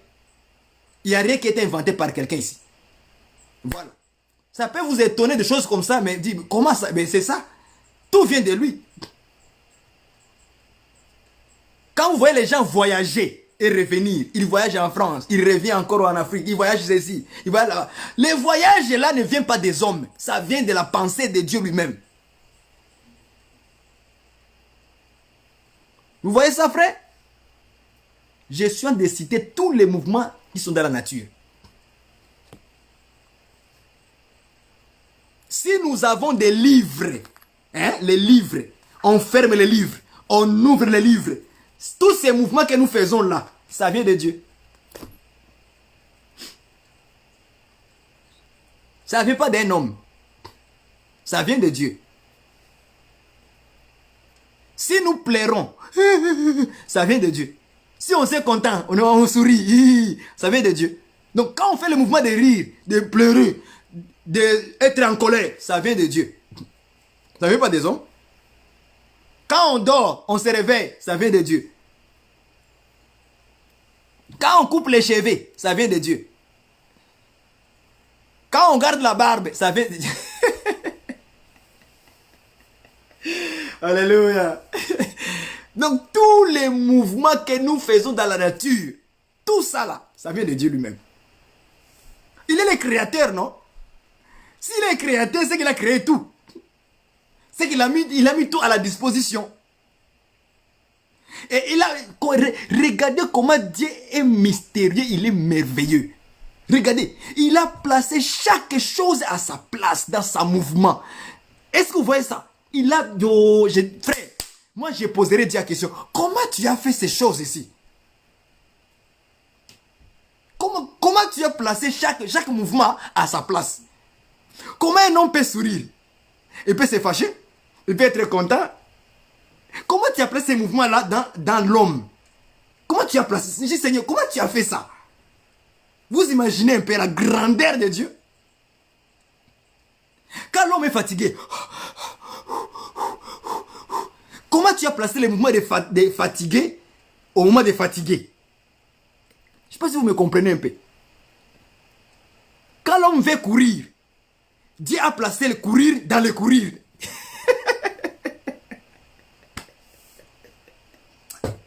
Et Dieu, il a placé chaque chose à sa place.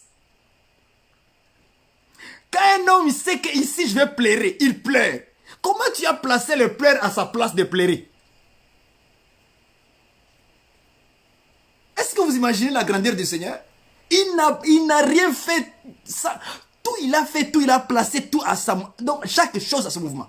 Même les sentiments que nous avons dans notre corps, ça vient de Dieu. Vous voyez ça? Oh, je me sens fatigué. Ah, comment est-ce que ces mots-là, fatigué, a été placé au moment de fatigué? Comment il a fait ça?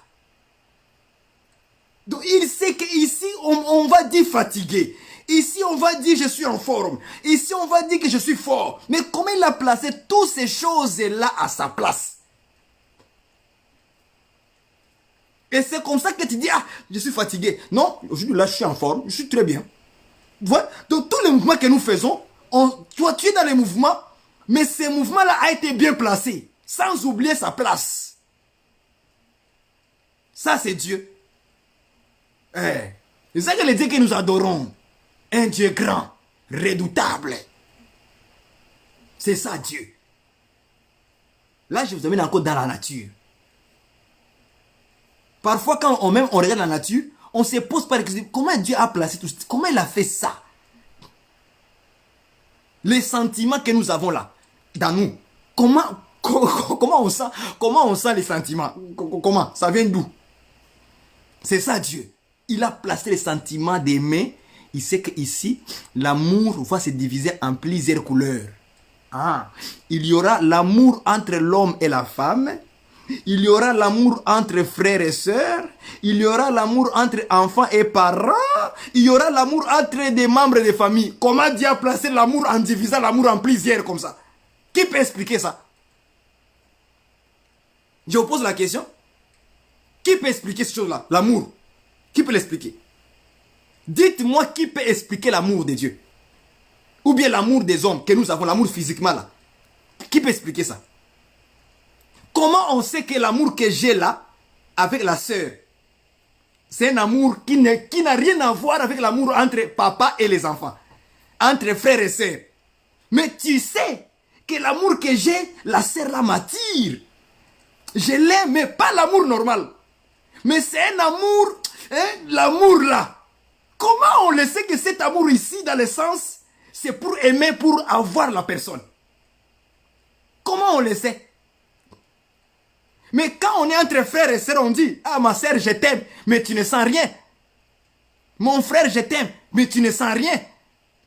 Mais si un frère vient dire à la sœur, je t'aime, la sœur change les couleurs. Elle saute.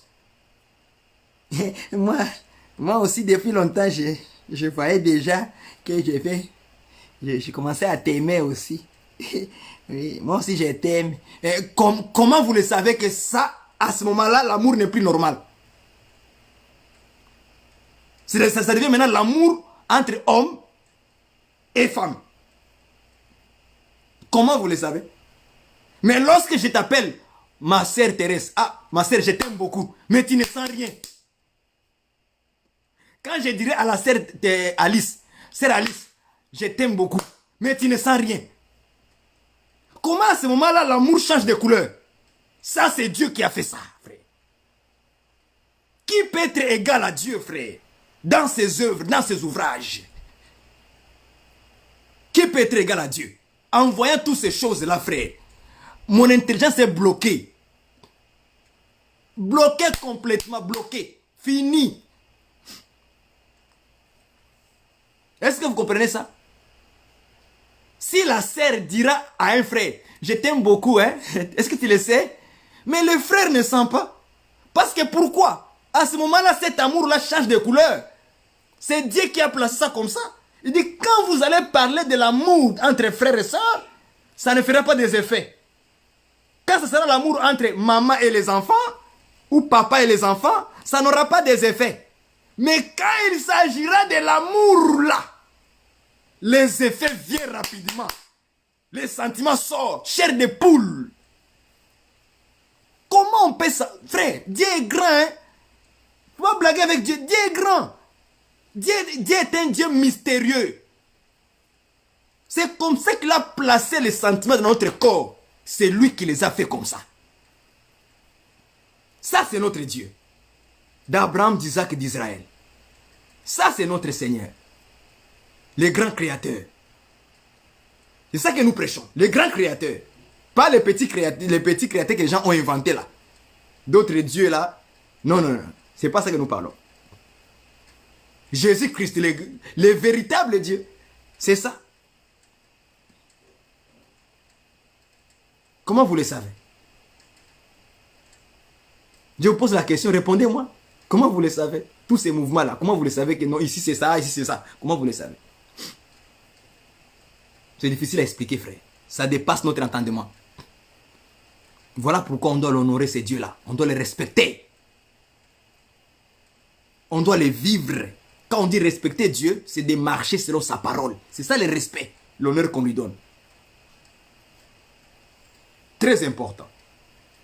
Voilà un peu ce qu'on voulait partager avec vous. Des choses comme ça, il faut qu'on vous les dise pour que vous compreniez votre Dieu.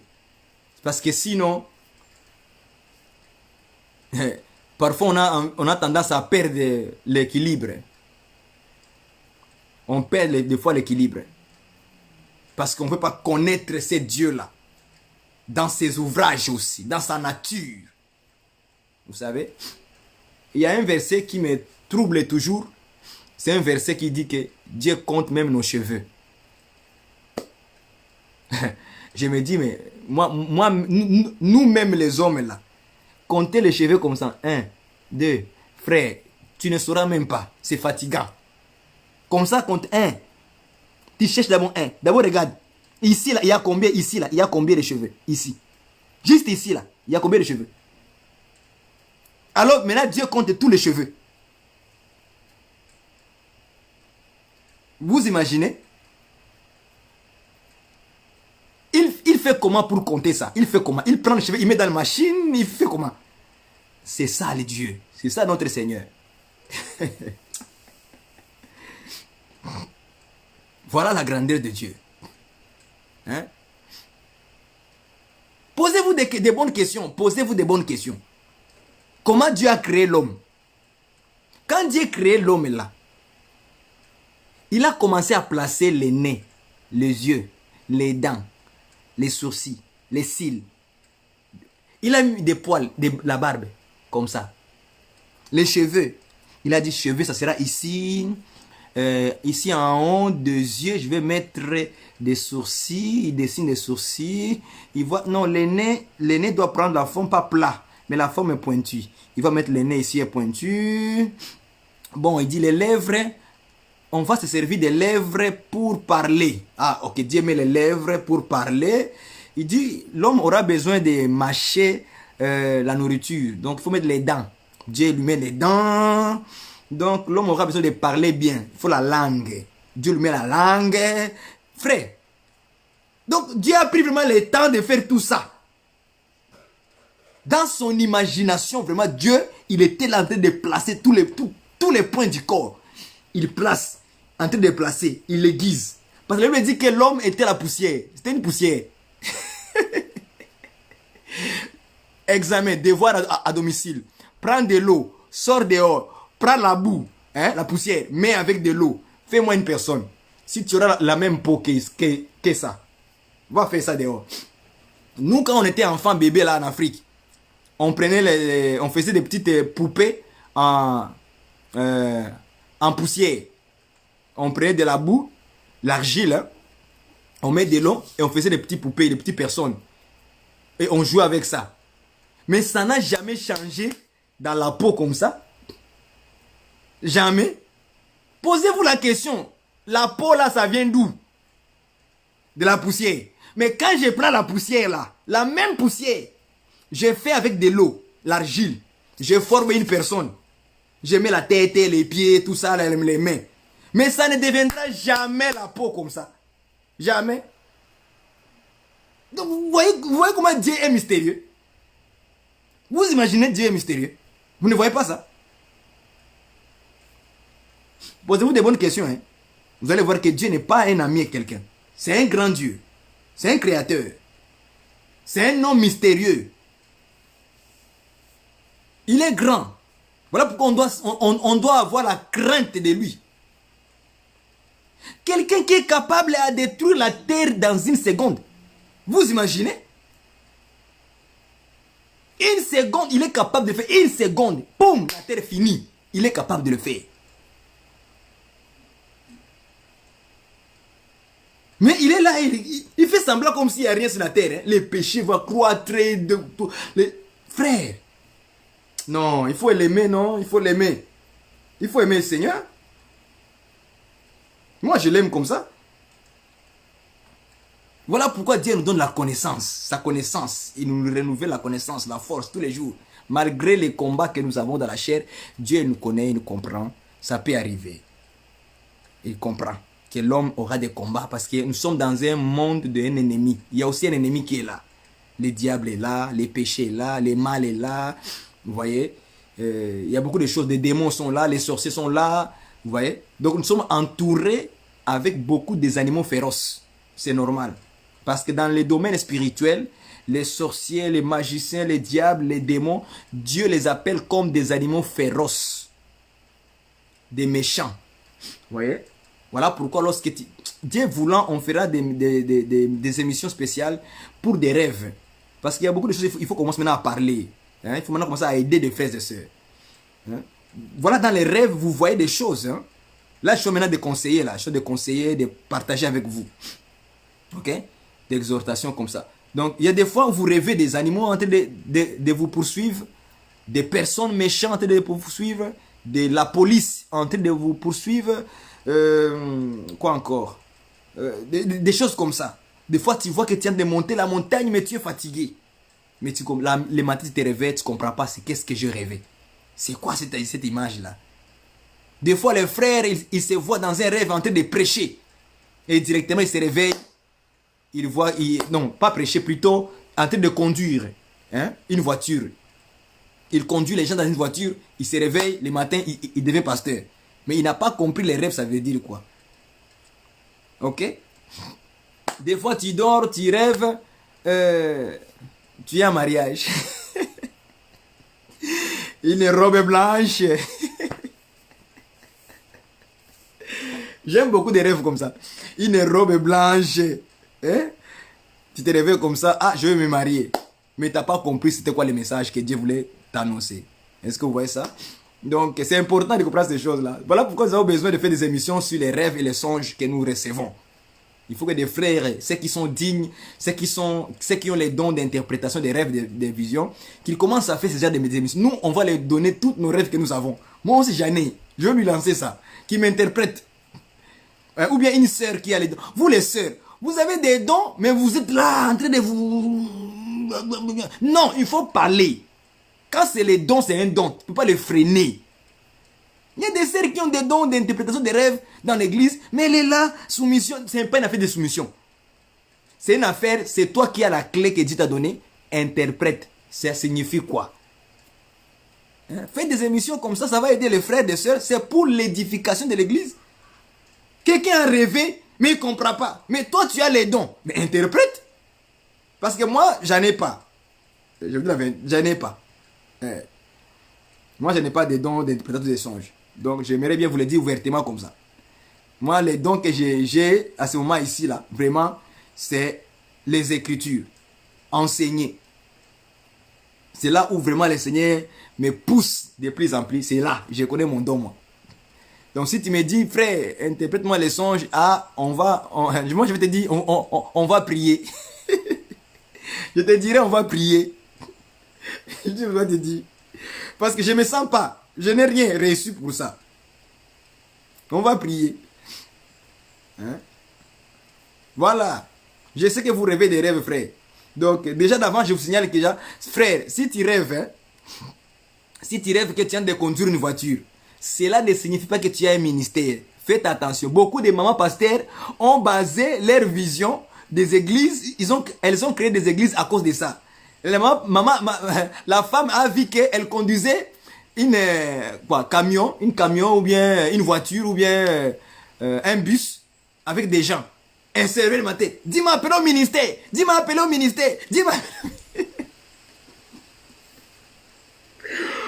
Ah, ça me fait rire. C'est grave. Parce qu'elle n'a pas compris les songes. Donc elle-même, elle se réveille, elle donne l'interprétation ministère.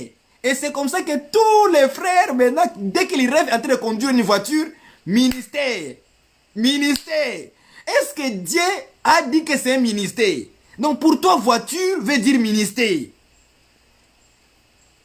Mais ça peut signifier autre chose selon Dieu. Parce que Dieu change des significations, des définitions. Dieu peut dire un mot. Ok? Dieu peut dire téléphone. Mais selon Dieu, téléphone ne veut pas dire téléphoner quelqu'un. Selon Dieu, ça ne peut pas être seulement téléphone veut dire un appareil de communication. Non, non. Ça peut être autre chose. Dieu peut montrer une femme dans le rêve, dans la vision, dans le songe. Il te montre une femme en robe blanche. Tu ne peux pas dire automatiquement que c'est ma femme. Ah, je veux me marier. Non! Il faut demander à Dieu la signification de cette femme en robe blanche que j'ai vue dans le rêve.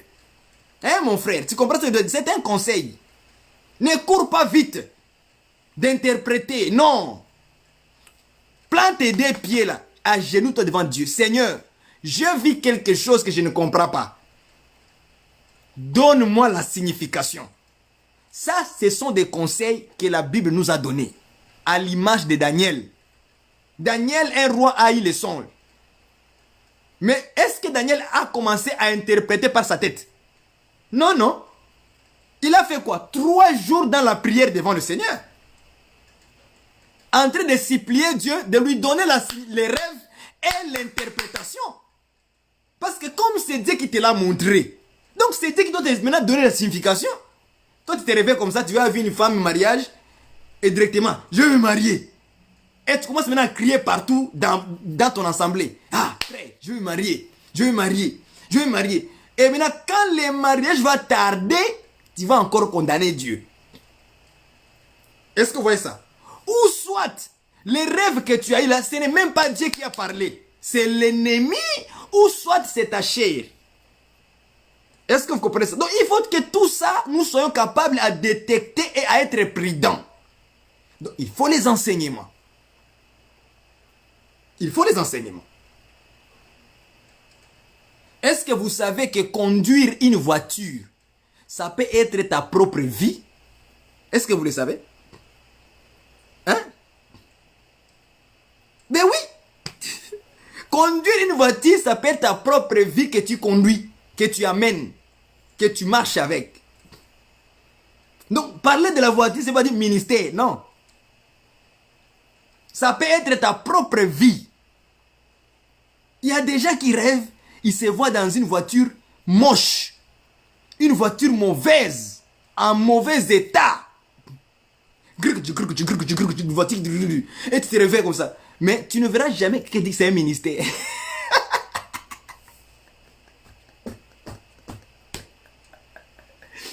Alléluia. Alléluia. Quand c'est une voiture moche, une voiture qui le moteur est fauché, mais il ne dira pas que c'est un ministère. Est-ce que vous voyez ça? Mais quand c'est une belle voiture dans le rêve, il a de conduire, c'est un ministère.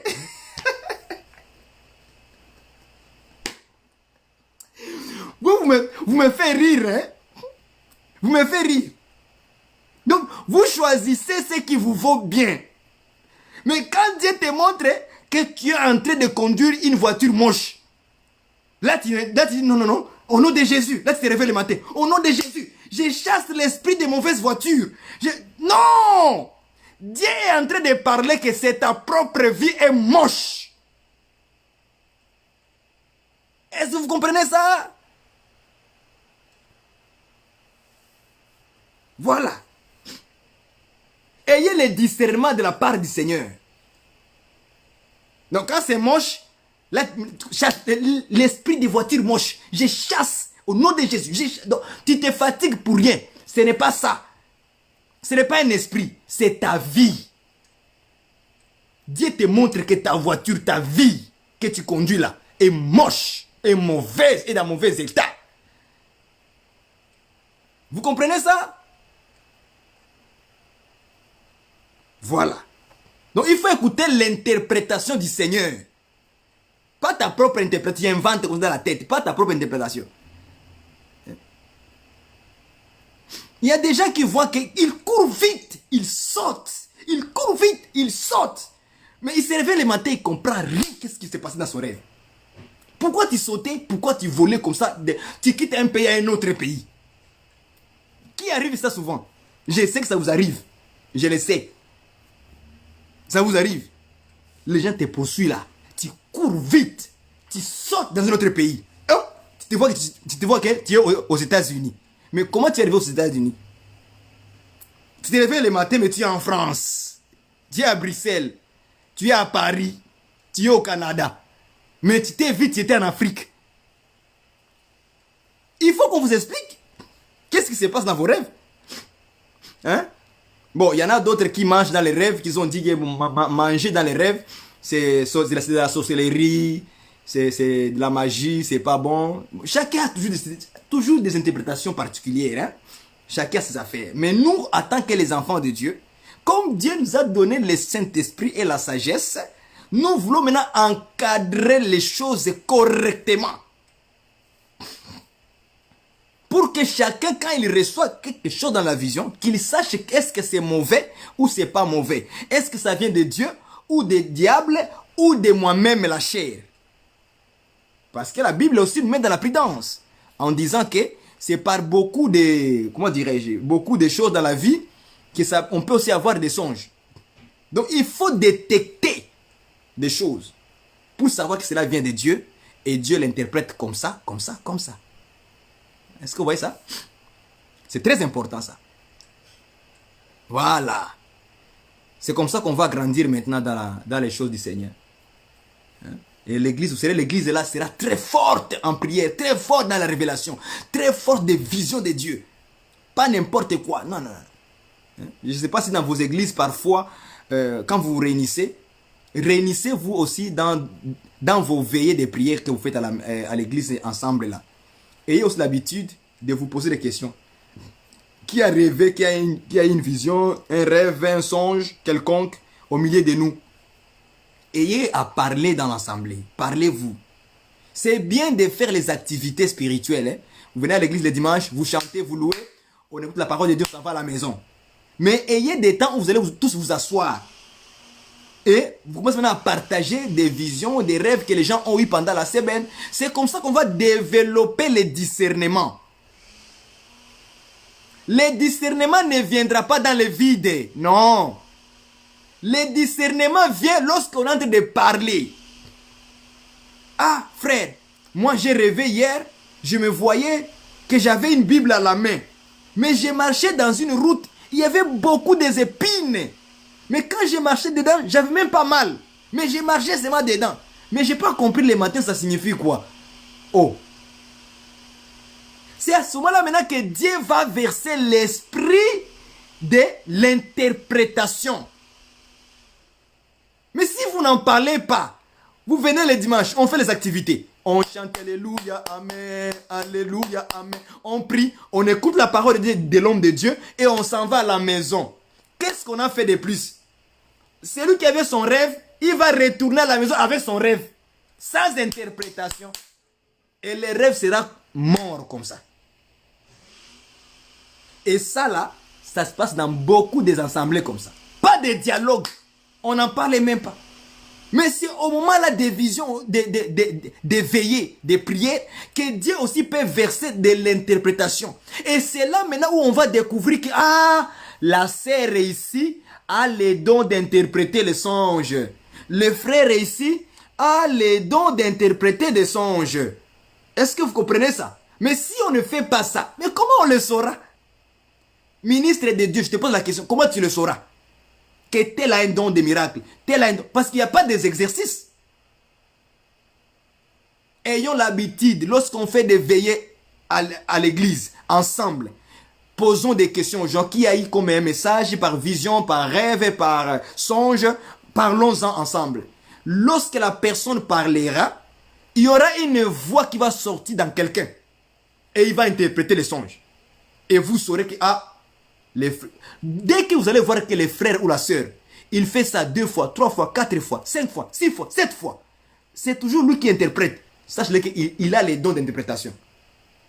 Sache-le qu'il discerne déjà. Non, la personne ici là a les dons.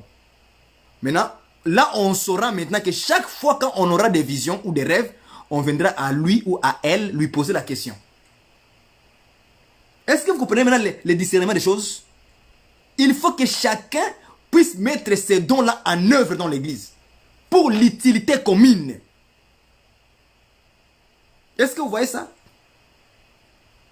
Il y a par exemple les dons des connaissances. C'est dans la Bible. Les dons des connaissances ne veulent pas se manifester à la maison. Non, c'est dans l'assemblée. Les dons de la prophétie ne vont jamais se manifester à la maison tout seul. Non, c'est dans l'assemblée. Est-ce que vous comprenez ça, frère? Je ne sais pas. Vous voulez que Dieu parle ainsi par l'Éternel à la maison? Tout seul, dans la chambre? Non. Dieu dira ainsi par l'Éternel au milieu de son peuple. C'est là où Dieu parlera. Est-ce que vous comprenez ça? À part le message que Dieu peut donner à la maison, mais c'est un message qui concerne l'église qui va parler après. Ça, c'est notre affaire. Parce que Dieu peut dire à quelqu'un, va dire à mon serviteur, va dire au peuple ceci, cela. Et ces jours-là, à l'assemblée, la personne peut venir dire, frères et sœurs, j'ai un message que Dieu m'a donné hier soir. Voici, il m'a dit ça concernant notre église. Voilà. Est-ce que vous voyez ça? Ça, c'est notre affaire. Mais les parler direct là, ainsi dit le Seigneur. Oh, mon frère, ça c'est dans l'assemblée. C'est dans l'église que Dieu va faire ça. Est-ce que vous comprenez, frère? Donc, aiguisons ce sens-là un peu. Et vous verrez beaucoup de choses vont se manifester dans votre assemblée. C'est ça l'église du Seigneur. Mettez ça en œuvre. Vous allez voir. Vous aurez beaucoup de discernement de la part de Dieu de choses spirituelles. Et vous serez discerné, tel a un don de miracle, tel a un don de la connaissance, tel a un don, il interprète les songes beaucoup, lui. Il a cette capacité-là. Tel a les dons de guérison. Lui, quand il prie pour quelqu'un qui est malade, c'est automatique. Parce que c'est un don. C'est automatique. Dès qu'il prie, guérison totale. Vous le saurez. Mais quand il n'y a pas l'exercice, comment tu le sauras? Mon frère pasteur, homme de Dieu, comment tu le sauras? Hein, frère, ma soeur, comment tu le sauras que tu as un don? Parce que tout est freiné. Pas d'activité, pas d'exercice. Les rêves que tu as là, les songes que tu as là, maintenant tu vas les mettre où? On ne fait que étouffer les rêves, des visions des gens. Hein? Les dons des gens, on étouffe. Et l'église est toujours au même stade. 2020 va passer. On n'a pas eu de miracles dans l'église. 2003 va passer. 2023 va passer. On n'aura rien encore. Et on va seulement se focaliser sur l'interprétation des Écritures, la parole de Dieu, ceci, c'est là. Tu l'interprètes ici, tu interprètes là-bas, c'est tout. Non. On doit aller selon l'esprit, frère. Moi, je laisse les frères et sœurs manifester leurs dons dans l'église parce que cela est salutaire et très important. C'est pour l'édification, frère. C'est très important. Voilà ce que je voulais un peu vous donner comme conseil à la fin. Je trouve cela c'était pour vous comme salutaire. Nous avons parlé un peu sur la parole de Dieu. Nous avons touché la ville pour ceux qui sont venus en retard. Et là, nous avons touché les conseils concernant l'ouvrage dans la nature. Et là, maintenant, nous avons touché la fin comme conseil sur les dons qui se manifestent au milieu de nous, les songes et le rêve. Mais si Dieu voulant que je puisse donner quelques détails de l'enseignement sur les rêves et des visions que nous recevons, j'en donnerai, il n'y aura pas de souci avec ça. Mais je vous préviens que je n'ai pas les dons d'interprétation des songes et des rêves. Okay? Je n'ai pas cette capacité-là, pas du tout. D'ailleurs, attendez un peu. Est-ce qu'interpréter les songes, le rêve est un don? Oui, non. Je vais regarder ça, je vais vérifier dans la parole. Parce que, je ne sais pas si c'est une capacité d'interpréter un songe, mais dans les dons, dans la liste des dons de l'Église, je n'ai pas vu les dons d'interpréter les songes. Hein? Je n'ai pas vu ça. Donc, je vais vérifier pour donner une bonne nourriture correcte. Okay? Je ne veux pas que les gens me posent des questions. Frère, est-ce que interpréter les songes est un don dans la Bible? Donc, je prendrai soin, moi je suis honnête, hein, je prendrai soin de vérifier cela pour ne pas amener des cacao, hein, c'est-à-dire qu'amener des choses inventées. Voilà. Moi je fuis la philosophie, je refuse ça, je fuis d'inventer des choses dans la tête. Mais nous allons travailler ensemble pour trouver la chose exactement. Est-ce que c'est un don reconnu dans 1 Corinthiens chapitre 12 et aussi Romains chapitre, je pense chapitre 5, 12, verset 5 en descendant, hein, tous ces dons-là. Est-ce que aussi c'est reconnu comme interpréter les songes, c'est reconnu comme un don ou bien une capacité? Voilà. Donc on va y travailler ensemble avec cela. Et puis voilà, que Dieu vous bénisse. Je vous aime tellement beaucoup. Et je sais que cette nuit, ceux qui sont en France, ils sont déjà la nuit. Dormez très bien, reposez-vous, hein, ayez courage, nous évoluons dans la foi, dans la sainteté, dans la parole de Dieu. Nous essayons tous les jours de faire nos efforts, chaque fois à abandonner quelque chose, en fait que nous arrivions à la perfection selon la volonté du Seigneur, la force qu'il va nous accorder de tous les jours de manifester cet amour envers sa parole. Que Dieu vous bénisse, vous tous et vous toutes. Je vous aime tellement, de tout mon cœur. Et encore une fois, à la prochaine. Bye bye.